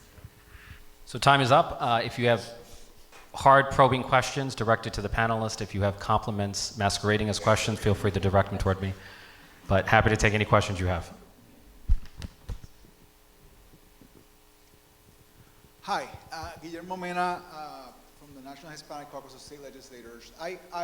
This is not my area of expertise, what I'm going to ask right now, but I was struck by comments that 2 of you made when you started, saying that it was important to enforce the current housing laws, and it struck me that it seems that pretty clear that those current laws are not enough, and talking about enforcing them, doesn't strike me as the actual solution, but actually, doing some further policy work so that maybe the enforcement is not as hard, because I can't believe that in all cases of non-enforcement it's because somebody has gone out and said, we're not going to enforce this, right? There must be some hurdles there that are structural, that are impeding that the goal from being served. Maya Angelou once said the most important virtue is courage, because it is the thing that allows us to practice all of the other virtues consistently. We've yet to have the courage to fully enforce our nation's fair housing and civil rights laws.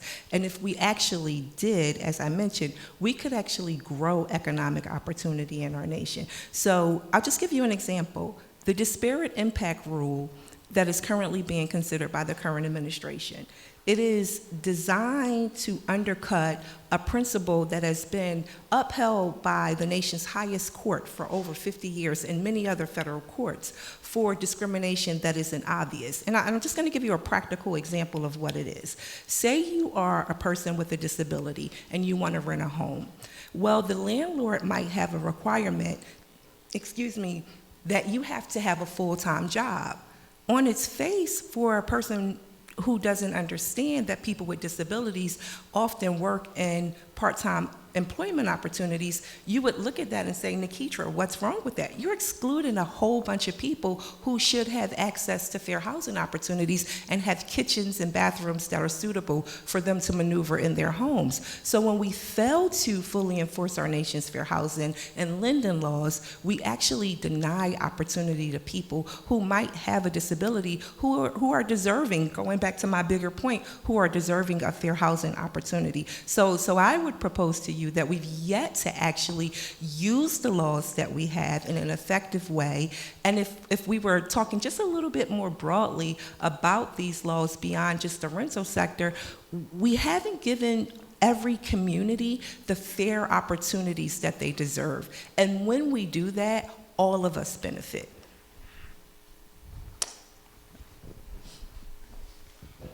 Hi, Lev Boonin, YIMBY Democrats for America. We talk a lot about the importance of building more affordable housing and expanding the supply, especially in communities which are most in need of them. However, it seems like there has been such a cycle of disinvestment and broken promises in a lot of these communities that when housing starts to get built, there is a uproar in many communities, and they start to oppose building the very housing that, at least on paper, they need. For example, there are, we hear stories all the time coming out of like New York of, a proposed development that would add 500 new affordable housing units, and people get up in arms that it's not enough affordable housing units, and by the end of the development cycle, it's only 200 affordable housing units. How do we, as people who know the subjects and know that what works, get out into the communities better and better communicate and educate so that we can help to build better grassroots support for these policies and overcome the cycle of broken promises that has made them so distrustful? So it's a travesty of justice that the Build Back Better Act didn't pass with $150 billion in housing provisions, and that it wasn't part of the infrastructure laws. It's just a travesty. And that legislation included the Housing Crisis Response Act. It was $150 billion that advocates and industry negotiated along with policymakers. It actually took all of us coming together to get to something that we all could live with. Now, were we all perfectly happy and singing our best and brightest song? Absolutely not. But we were going to do a lot of good for a lot of people.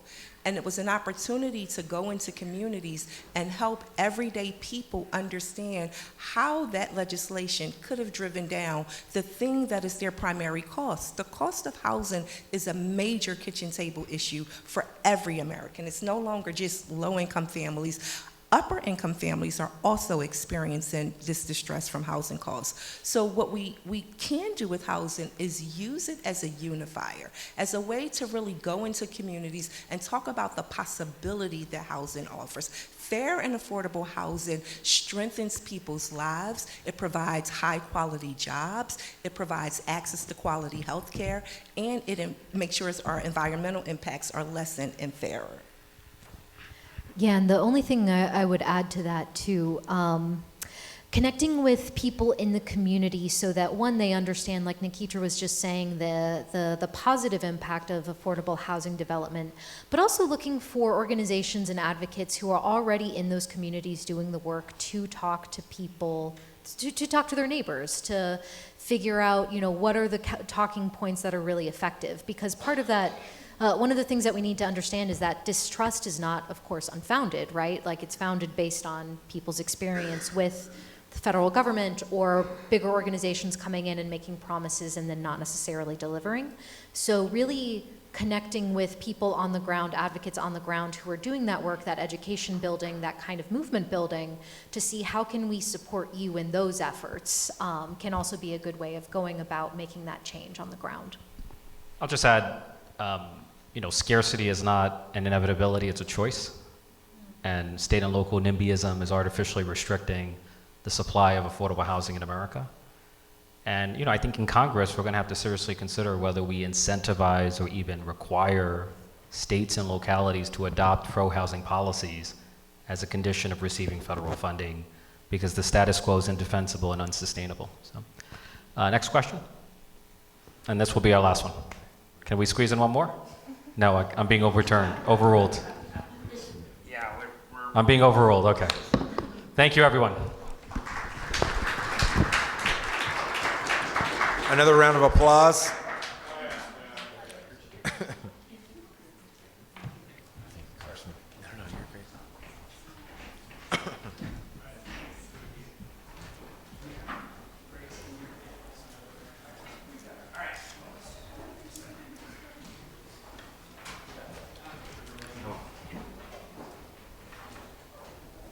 Switching out the waters here in my pen, but same setup, 1, 2, 3, please.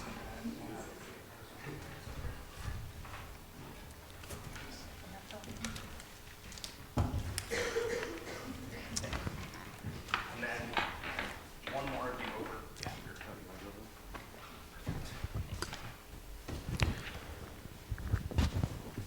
Our final panel of the day is titled Combating the Eviction and Homelessness Crisis. This discussion will cover urgent strategies to keep people in their homes and to confront the homelessness crisis that's straining people in neighborhoods across the country. Moderating is Congresswoman Delia Ramirez, who represents Illinois' 3rd District and serves as chair of the Homelessness Caucus. Joining her are Steve Berg with the National Alliance to End Homelessness, Noel Porter with the National Housing Law Project, and Peter Hepburn with Eviction Lab at Princeton University. As always, we'll conclude this panel with Q&A. Congresswoman Ramirez.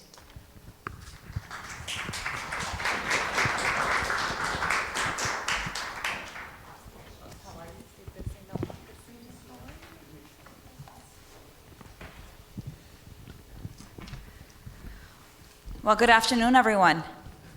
How are you today? Have we had really thoughtful, engaging, active conversations about how we address the issue of housing accessibility, affordability, and how we prioritize housing? I don't know, that wasn't promising. That was not promising. Listen, we just came from the House floor from really controversial votes. I was hoping to have a little bit more energy here, so hopefully we'll No pressure on us as we're wrapping up today to create it. But it is so good to be with all of you. As you heard, my name is Delia Ramirez. I represent Illinois' 3rd Congressional District. I represent a district that half of it is in the northwestern part of the city of Chicago, and the rest is in the northwestern suburbs. And before we begin, I want to thank Congressman Jimmy Gomez for inviting me today to join you for the National Housing Summit.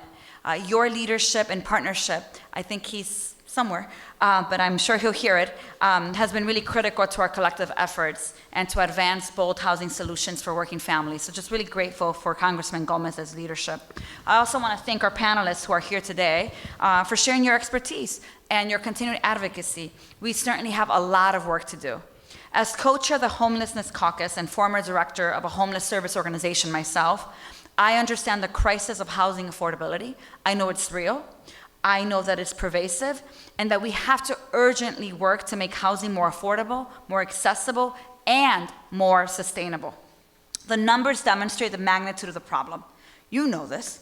There's a staggering 7.1 million shortage. There's 7.1 million units that we have shortage of, and just in Illinois, there are 293,000 units we need of housing in order to address the housing needs in the state of Illinois. 771,480 people are experiencing street and shelter homelessness at any given day. That is a new record. And those numbers include an estimate of 25,832 people who are experiencing homelessness in Chicago or in Illinois, and that also depends on how you define homelessness, because it doesn't include the people that are doubled up, tripled up, or couch surfing. In addition, tens of thousands of families are doubled up, as I just mentioned, and families are spending more than 30%, sometimes up to 50 to 75% of their income for rent and utilities.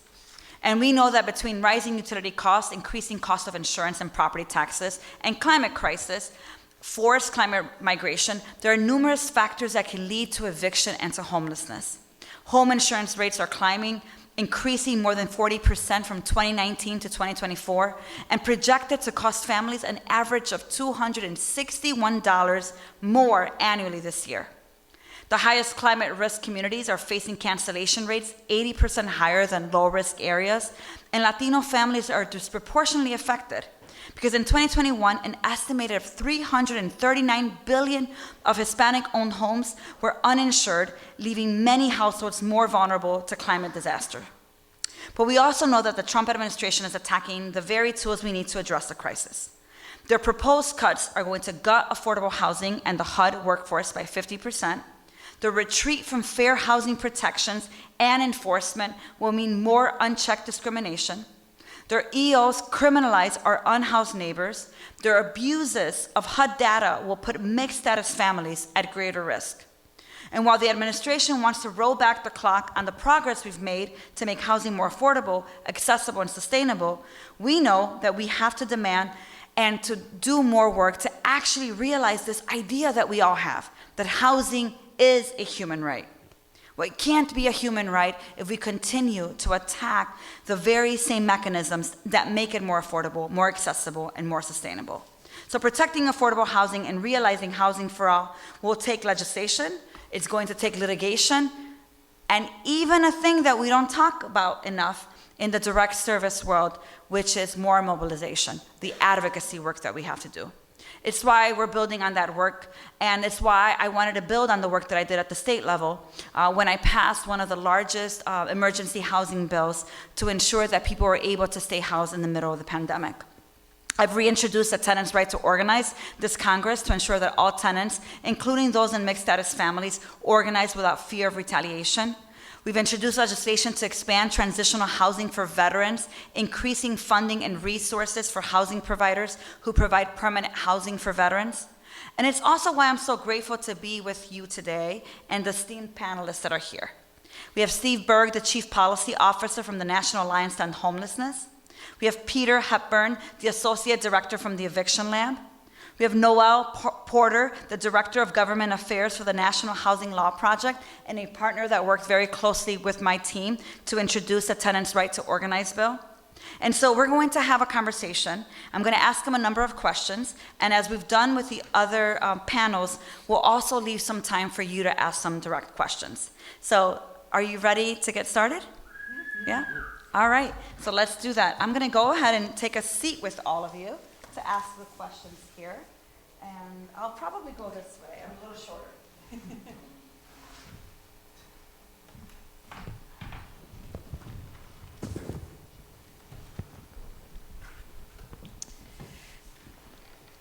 So all of you know how important housing is. Many of you, when you've asked someone what is one of the top issues in your community, you will hear housing being one of the top 3. The reality is that many of us have said that the rent is too damn high, that millennials have said that, over 25% of them have said that they don't know if they're ever going to buy a home, that their parents may have made a little less than they do, but they don't think that they'll be able to access the resources necessary to purchase a home.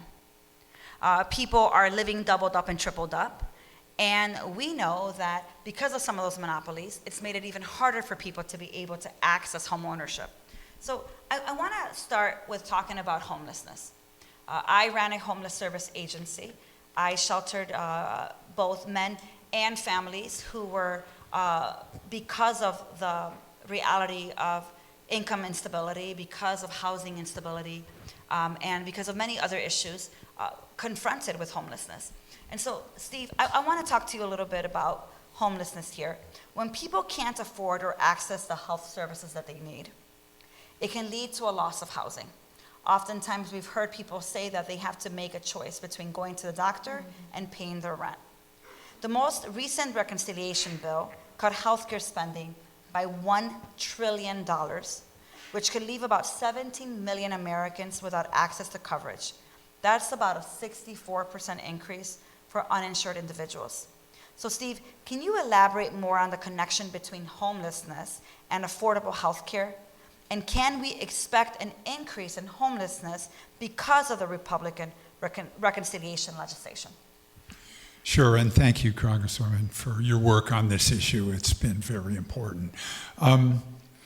I think the connection between homelessness and healthcare is unfortunately way too evident in communities around the country. I mean, one group of people you can talk to about this is healthcare providers. The healthcare systems in most communities, particularly the state-funded Medicaid systems, homelessness costs them a lot of money, and they know this, and they are desperate for solutions to this problem. They also know that they can help with this because many homeless people, there's the issue of like being able to afford rent when you've also got medical bills, but there's also the fact that many people who become homeless are people with severe disabilities who need health care in order to be stable in the housing they're in. We heard a lot about people with mental illness, people with substance use disorders. Medicaid can pay for treatment for people like that, and that will allow them, if they're coordinated with housing services, to stabilize in housing. But with the reconciliation bill and the changes there, we're going to have to be reaching out to states to ask them to prioritize that even when they have less money available. And that's, I think, particularly for some of the poorer states that have higher rates of homelessness, like New Mexico, for example, is one. They're going to have a hard time with this, and so it's something we're going to need to try to rectify. So I want to talk a little bit about HUD now, Steve. Last year, HUD estimated that 771,480 people experienced homelessness in one single night. That was the highest ever recorded. Let me go ahead and say that number again. 771,480 people in this country were experiencing homelessness on one single night. The National Alliance to End Homelessness estimated that only 16% of states even have sufficient shelter beds for those who need them, and that 0 states had enough permanent supportive housing to house their entire homeless population long term. So Steve, can you talk a little bit about the link between the shortage of permanent supportive housing and homelessness? Sure, yeah. Permanent supportive housing is a specific intervention, evidence-based, lots of research to back it up, involving providing subsidized housing along with a range of supportive services really targeted to people that I was talking about before, people with severe disabilities who, without that kind of intensive help, would be homeless for a long period of time. It's a model that works very well. It's been proven over and over again in all kinds of contexts. And the reason there are so many people still on the streets with those kind of disabilities is because the money hasn't really been put on the table to provide the amount of permanent supportive housing that people need. I mean, you can compare this with the situation with veterans. There's way too many veterans who are still homeless. But the fact is, the VA over many years has the programs, the homeless programs at the VA have been funded at a much more realistic level than the HUD programs. And one of the results of that is that VA has implemented this HUD-VASH program, which is a permanent supportive housing program for chronically homeless veterans. And you have many, many communities now where you can't find a veteran who's got a severe disability who's living on the streets. This is, a wonderful thing that I never thought would happen when we first started doing this, but it really has worked. And the reason it hasn't worked as well for people who aren't veterans is because the money isn't on the table to do it. And certainly when we're having conversations with less than 30 days to fund the government, and instead of talking about funding supportive housing, we're talking about defunding it, we're only going to see that number, unfortunately, continue to grow. Noah, I want to talk to you a little bit about how you see some of the housing violations really contributing to even the increase of homelessness as well. Homelessness can result from, yes, fair housing violations, but also sources of income discrimination, unjust evictions, we've seen that, or preventable foreclosures. Strengthening or guarding our housing, defending protections against unfair housing discrimination, and preserving affordable housing stock are some of the reasons National Housing Law Project may represent litigants. So I want to ask you, Noah, what can be done to protect tenants and homeowners before reaching litigation? And if litigation is in fact necessary, how can we ensure that they have access to justice or legal representation? Thank you so much, Congresswoman. I really appreciate, the question. And I will say we're really facing a unique housing market that, in my sort of point of view, has never existed in the U.S. before, and that's an increasingly corporatized market, especially in the rental space. We're looking at the consolidation of a number of interstate or international corporations that are buying up housing stocks in small communities, in large cities, and they're making it harder and harder for tenants to have choice, accessibility, and even just rights and protections in the market. And so while we talk about the rent being way too damn high, one of the most important things we can do is make sure that tenants are able to fight for their own rights, to have choice in the market, and to be able to navigate and say, I choose you because of your rates, because you do not discriminate, because your conditions are habitable, et cetera. And so I've been around the block enough to say that your bill, the Tenants' Right to Organize Act, is one of the most important things we can do to help tenants who are living in HUD-assisted housing.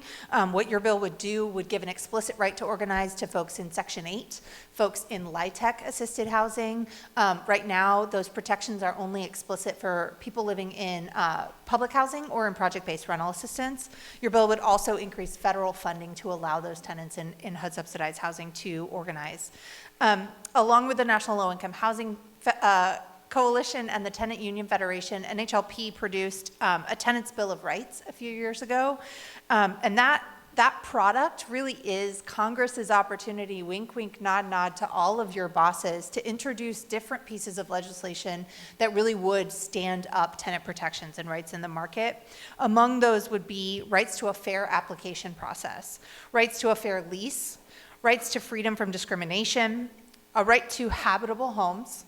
We have conditions issues, especially with HUD-assisted housing across the country that are really egregious. Reasonable rent and costs, a right to organize, and rights to safeguards against eviction. And so we would really encourage folks to begin to refocus on how tenants who are protected and tenants who have a voice in the market are then able to navigate the market and get increased affordability, better habitability, et cetera. And as I hear you talk, Noah, I think about tenants with a voice in the market. And I'm just going to, well, for those of you that know me, you know that I'm going to say and I'm going to speak truth to power, even if it's in uncomfortable places and one of the few people that are saying it. But the reality is that when we're talking about housing and housing for all, at least for me, that also includes mixed status families. Absolutely. And right now, you are seeing an attack on immigrant communities, particularly according to our border czar, individuals that have certain physical appearances, live in particular locations, and have certain occupations. So one of the things that have come up often for me when I've been in district has been the concerns from affordable housing providers who house mixed status families, and fears of retaliation of these organizations for providing and for the mission that they have of providing affordable housing regardless of legal status. And certainly in certain projects or in certain developments, these are programs that have received federal funding in the past, who now are concerned about what happens with the data, and will that data be used to target against their own participants or people, residents in their program. So I wanted to ask you, Noah, since we know that it's evident that this administration is going after certain vulnerable communities, including immigrants who may be undocumented, can you tell us a little bit about how the administration and HUD's announcement that every public housing authority in the country has 30 days to share citizenship status of tenants or risk losing their federal funding can impact homelessness and safety, and how? Absolutely. Thank you for, I needed a moment to get the emotion out of this conversation. First, I just want to say that the administration is lying about who mixed status families are.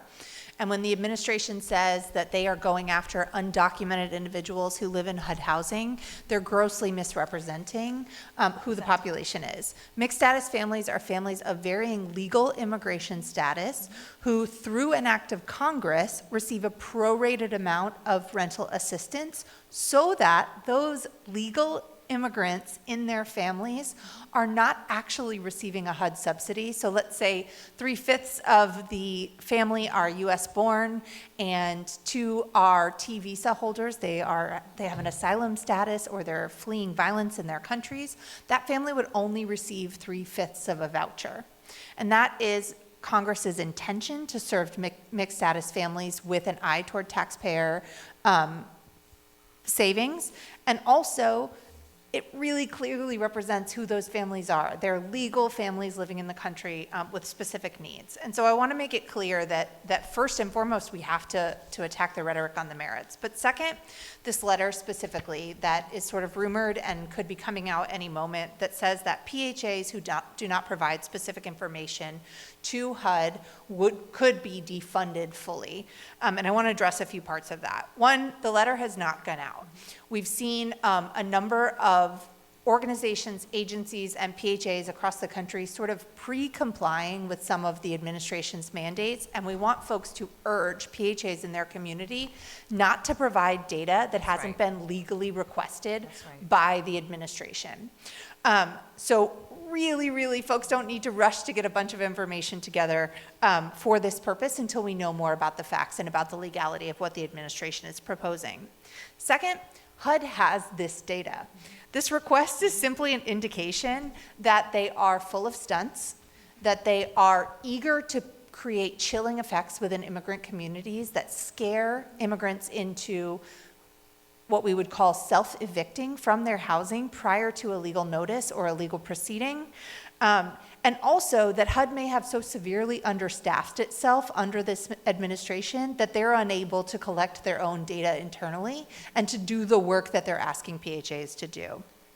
Third, this request would essentially turn PHAs into investigators. HUD is asking PHAs to identify families who may have misrepresented their legal status in this request. That asks PHAs who are simply there to pay the rent and ensure that families are safe and stably housed across their community to become criminal investigators in the sort of DHS system of the country, and that is not the job of PHAs. PHAs are housing providers. And so it would create a huge burden on PHAs who are already significantly understaffed. And then finally, the administration claims in each of its efforts to harm immigrant families that they are doing so on behalf of, quote, American families, and that the removal of immigrant families from subsidy programs across the U.S. will improve those subsidy programs for U.S.-born families. But any sort of threat to defund an entire PHA, a PHA who provides rental assistance in the private market and subsidizes private landlords and owners, a PHA who works with its local COC to ensure that families who are experiencing homelessness are moving out of homelessness and into safe and stable housing, a PHA who is already overburdened with the requirements that may be coming from work requirements and time limits, et cetera, now becomes another rubber stamp on data that they have already collected and data that they have already verified. PHAs across the country do not want to be in the business of enforcement. And so we really want to caution folks that we are not certain what's happening because the letter has not been made public, but that this is a broad overreach of HUD's authority, of the necessity of PHAs to do the work that they are already tasked with doing, and it is largely a symbolic attack on mixed status families who have varying forms of legal reasons to be in this country and to be living successfully in their communities and thriving. And Noah, I think in many cases we're talking about American children. Absolutely. Right? And so we're talking about American children and their parents now having to self-evict and become or experience homelessness as a result of something that we're preempting that has not actually gone down. Absolutely. So I really appreciate you answering that question because I know that's come up a lot. Yeah, in my HUD's own spaces. numbers from 2019, we have about 120,000 mixed status families.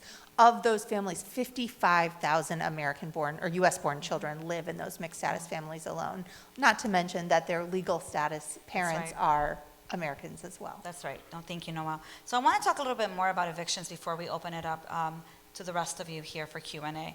And it looks like we're good on time. Good job. Okay. Well, I want to talk to you, Dr. Hepburn, a little bit with the Eviction Lab. Evictions are devastating for families. I mean, not just families, but the entire community. I mean, I think as I heard Noel talk, all I thought about is a destabilizing of entire local economies as a result of evictions or housing instability. And a court record can prevent families from relocating to dignified housing. When I introduced legislation in the state legislature, I was a state representative before coming here, and we were doing an eviction moratorium. Part of what we were saying was, imagine someone getting evicted in the middle of the pandemic and attempting to find permanent, stable housing.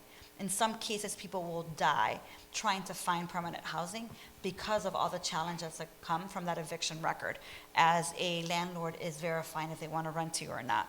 So I want to ask you, Dr. Hepburn, how does the eviction process and the weaponization of the process by bad actors create a negative spiral that results in more people becoming homeless instead of less? Yeah, thanks for the question, and thank you again for being here. I think, it's important to recognize that there are just a slew of real, meaningful, long-term harms that arise as a result of the eviction process. I mean, we know that going through an eviction case increases your risk of losing your job. It has, long-term damage to your credit score, to your financial well-being, to your physical and your mental health. It increases the odds that your kids are going to have to switch schools or leave schools entirely. It throws off their whole academic trajectory, right? We know that having that eviction on your record is going to make it harder to find safe, decent housing in the future. So you're going to have to accept a worse unit, potentially a more expensive unit than you can really afford in a more dangerous neighborhood. Or you're going to end up doubled up, couch surfing with friends or with family members, relying on them to have a roof over your head. And those situations are really trying and they're difficult. And all too often, that's what precipitates homelessness. We know, you were talking earlier about the number of people experiencing homelessness in this country. The number was about 770,000. every year in this country, there are about 7.6 million individuals who live in a household that are facing an eviction case. 40% of those are children. The good news here is that not all of them are going to experience homelessness, right? There is not a direct one-to-one relationship where going through the eviction process will lead someone to end up in the shelters or living on the streets. But we know that it sets up those sorts of harder living arrangements, or those doubled up living arrangements that often are the step right before someone ends up experiencing homelessness. So I want to talk to you about the solutions here. How do we prevent those evictions? And what are the kind of things that states and local municipalities are already doing? Obviously, I'm going to ask you about Congress in a minute, but you know, your research suggests ways that states and cities have worked to address the eviction crisis. You've talked a little bit about some of the things that some states and cities like Illinois have done, like increasing eviction filing fees, establishing programs that provide tenants with legal assistance, which we've done in Illinois, and eviction diversion programs, which we've also done in Illinois. Not to say anything, but you know, representation matters when you have housing leaders in the state legislature. So tell me a little bit, what can we in Congress be doing to confront the situation, and recognizing that landlord-tenant laws are largely set at the state and local level? What role do you think the federal government can be playing? Yeah, so, you know, there are millions of eviction cases that are filed across this country every year. And in many cases, the story boils down, it boils down to a really simple story, right? That the rent is too high. And, you know, if you've ended up in this room today, chances are you appreciate that we need to expand the supply of affordable housing. And I won't try to reiterate, you know, programs and proposals that were offered up by members of the previous panels. I think there's also a lot of creative thinking about how we could expand and improve the Housing Choice Voucher Program to make that program work better. I mean, that really offers meaningful affordability for recipients, but far too few families actually receive it. But those sorts of eviction diversion and right to counsel programs that we're seeing crop up across the nation over the last few years, really, those don't come out of nowhere. Those we've been able to establish those and to maintain those because there's been funding through the American Rescue Plan, through HUD's Eviction Protection Grant Program. Congress needs to make sure that it's providing more funding and that that funding is being distributed to local partners to make sure that those programs work. And I also want to just reiterate something that Kim said in the previous panel. We need more rental assistance. Yeah. Emergency rental assistance is the secret sauce that makes those programs work. That's such an important investment. Can I jump in too? Yeah, just a quick, and then we're going to open it up to if we have a couple questions from the audience. Absolutely. I just want to say the passage of the 30-day notice provision in the CARES Act, as well as HUD's implementation of the 30-day notice regulation, has changed folks' outlook when they look across the country and maybe they only have 0 to 3 days or 3 to 5 days to prepare for an eviction. 30 days is enough to get rental assistance from your state or local outlet, to recertify your income with your PHA. And so protecting the 30-day notice provision is essential to protecting folks from eviction. So I know that my ledge person is here, so Valeria, as she's walking, make sure that you're noting that. We already do that, but we want to make sure we tell the other members the same, that protecting the 30-day notice is critical. Yeah, and this is not just like something that helps folks in red states. This helps people in blue states too. Yeah. I mean, it's across the board. I'm a professor in the state of New Jersey. New Jersey, there is a 0-day notice period for non-payment of rent cases. Yeah, no, absolutely. Well, we can talk about this all day, and you've been here all day. So I'm going to see if there's a question you may have for one of our panelists. We might have opportunity for one or two. So, and if you can introduce yourself before you ask your question. Yeah. Thank you. So Dr. Ray Serrano with the League of United Latin American Citizens, LULAC. I liked your question, Congresswoman Garcia, or Brother Ramirez, sorry, it's been a long day.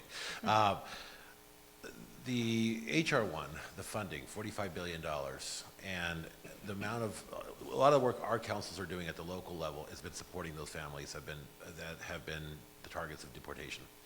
And so you have kids that are facing homelessness, and they are trying to be relocated to be doubled up with a family member. I think a lot of us in the room kind of speak the same language on this issue, right? We care about this issue. We know that one side is passionate about the issue, the other side is not so much. I guess my question is, how do we break that? How do we convince I'll be frank, how do you convince the Republicans to care about this? Because when we talk about deportations and you talk about kids going into foster care, kids facing homelessness, it usually falls into the states. How do we convince a red state governor or a red state congressman or a congressman, a Republican congressman, that this matters to them? Because I feel like quite often we kind of speak that we all share the same values. We share the same views on these issues, but we're not breaking through to the other side, who are just falling in this narrative of just condemning, well, the illegals are living in these places and so forth, and it's just not true. So how do we break that? Yeah, there's no way we're going to answer that question in a minute. So I definitely should talk to you later, Valeria, make sure that we have an opportunity to talk. But I do want to say just two things real quick.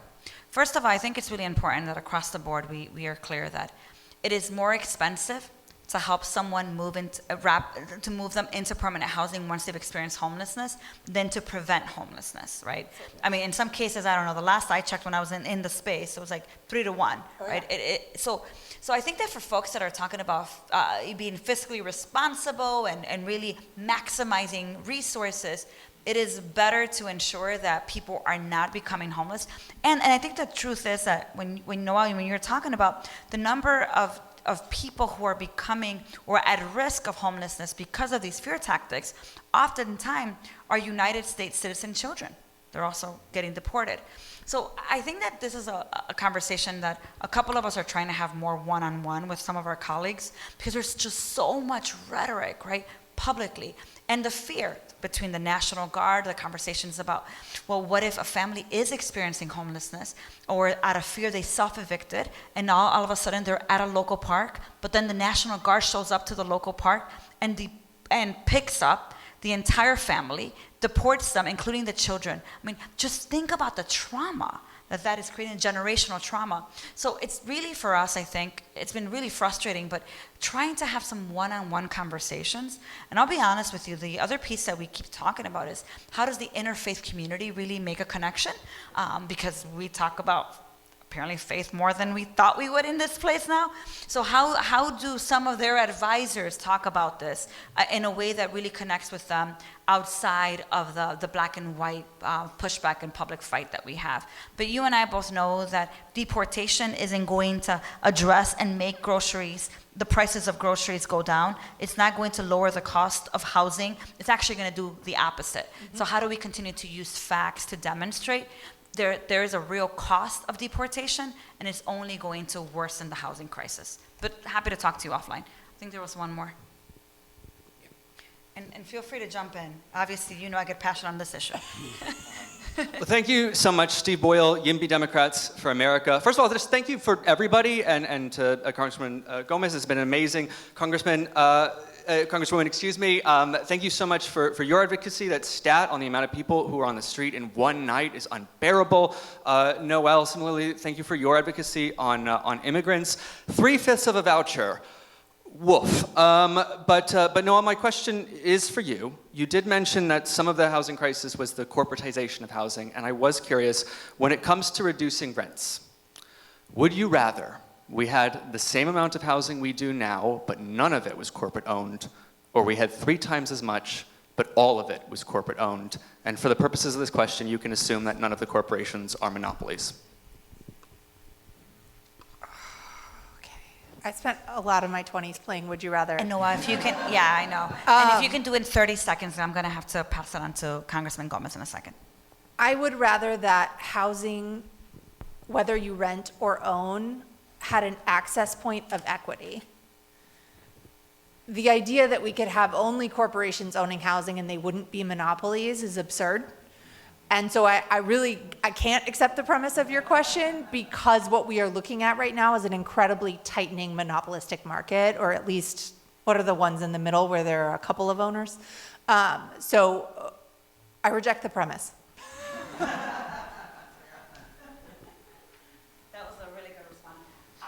to get to my next meeting, but I want to thank the panelists again. I want to thank everyone that is here today and the work that you do on a daily basis to ensure that we are actually creating a higher housing stock, that we're preserving the housing that we have, that we are prioritizing quality housing, not this assumption that people should just be grateful if they have housing regardless of what that housing looks like, and how do we actually address the issue of homelessness and prevent homelessness from happening to begin with. So help me give another big round of applause to our panelists here and to all of you that are here today.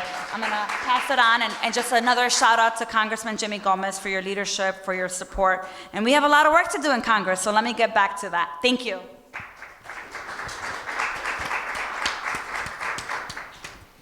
Well, I want to thank everyone again for your time. And to wrap up today's summit, please welcome back our host, Congressman Jimmy Gomez, Chair of the Renters and Dads Caucus.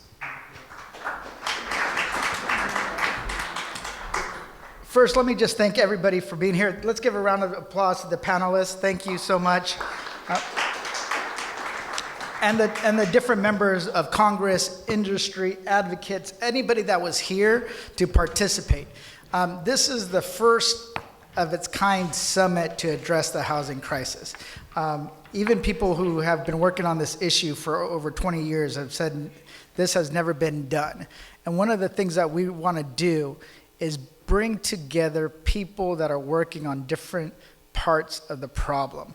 And how do we kind of make those pieces fit together?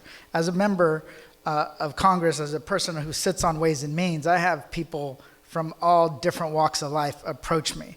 So my mind is always thinking, oh, you're working on this, that's interesting. Oh, this person's working on that, that's interesting. How are they working together or not working together? What works, what doesn't work?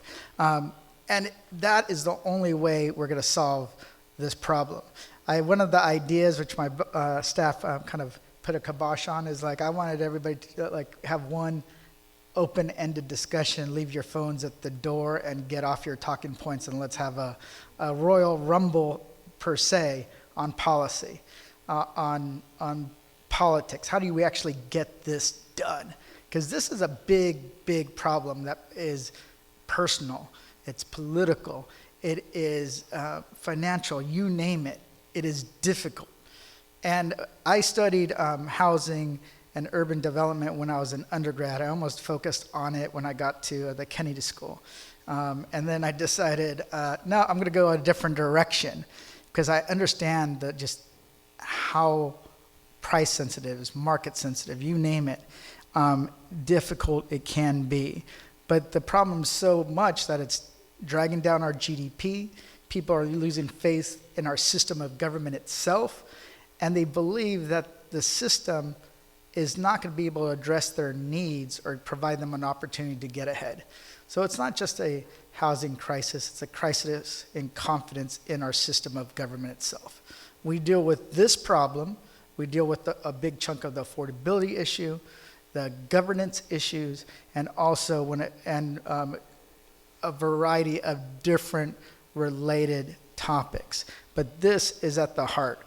And today we had a press conference with Hakeem Jeffries, Greg Kassar, who's the chair of the Progressive Caucus, Brad Schneider, who's the chair of the New Democrats, right? Different parts of the ideological spectrum of the Democratic caucus itself, but knowing that they would have to come together in order to prioritize housing if we win the majority and able to deliver a real package.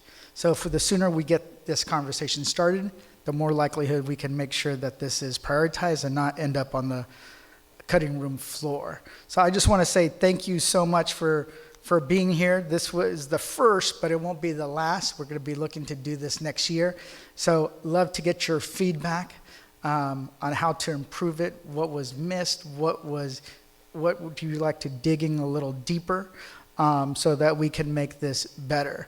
The Republicans are always welcome to attend, but I believe whoever really wants to, if whoever leads on this issue, they're going to be able to, I would think, win not only a congressional district, but a majority in the House. So I won't be surprised if you guys are the Republican Conference reaches out and tries to do a summit very similar to this in the near future.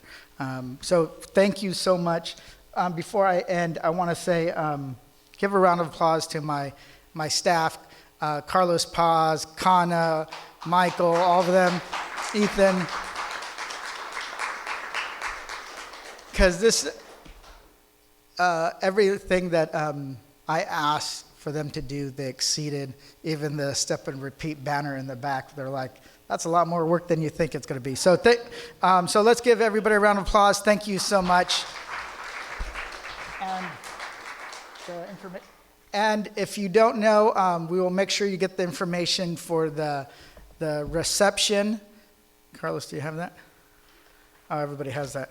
So there's a Friends of the Housing Community reception from 5 to 6 p.m. at La Colina. You're all welcome to attend. It's on Carlos, the drink. So thank you all.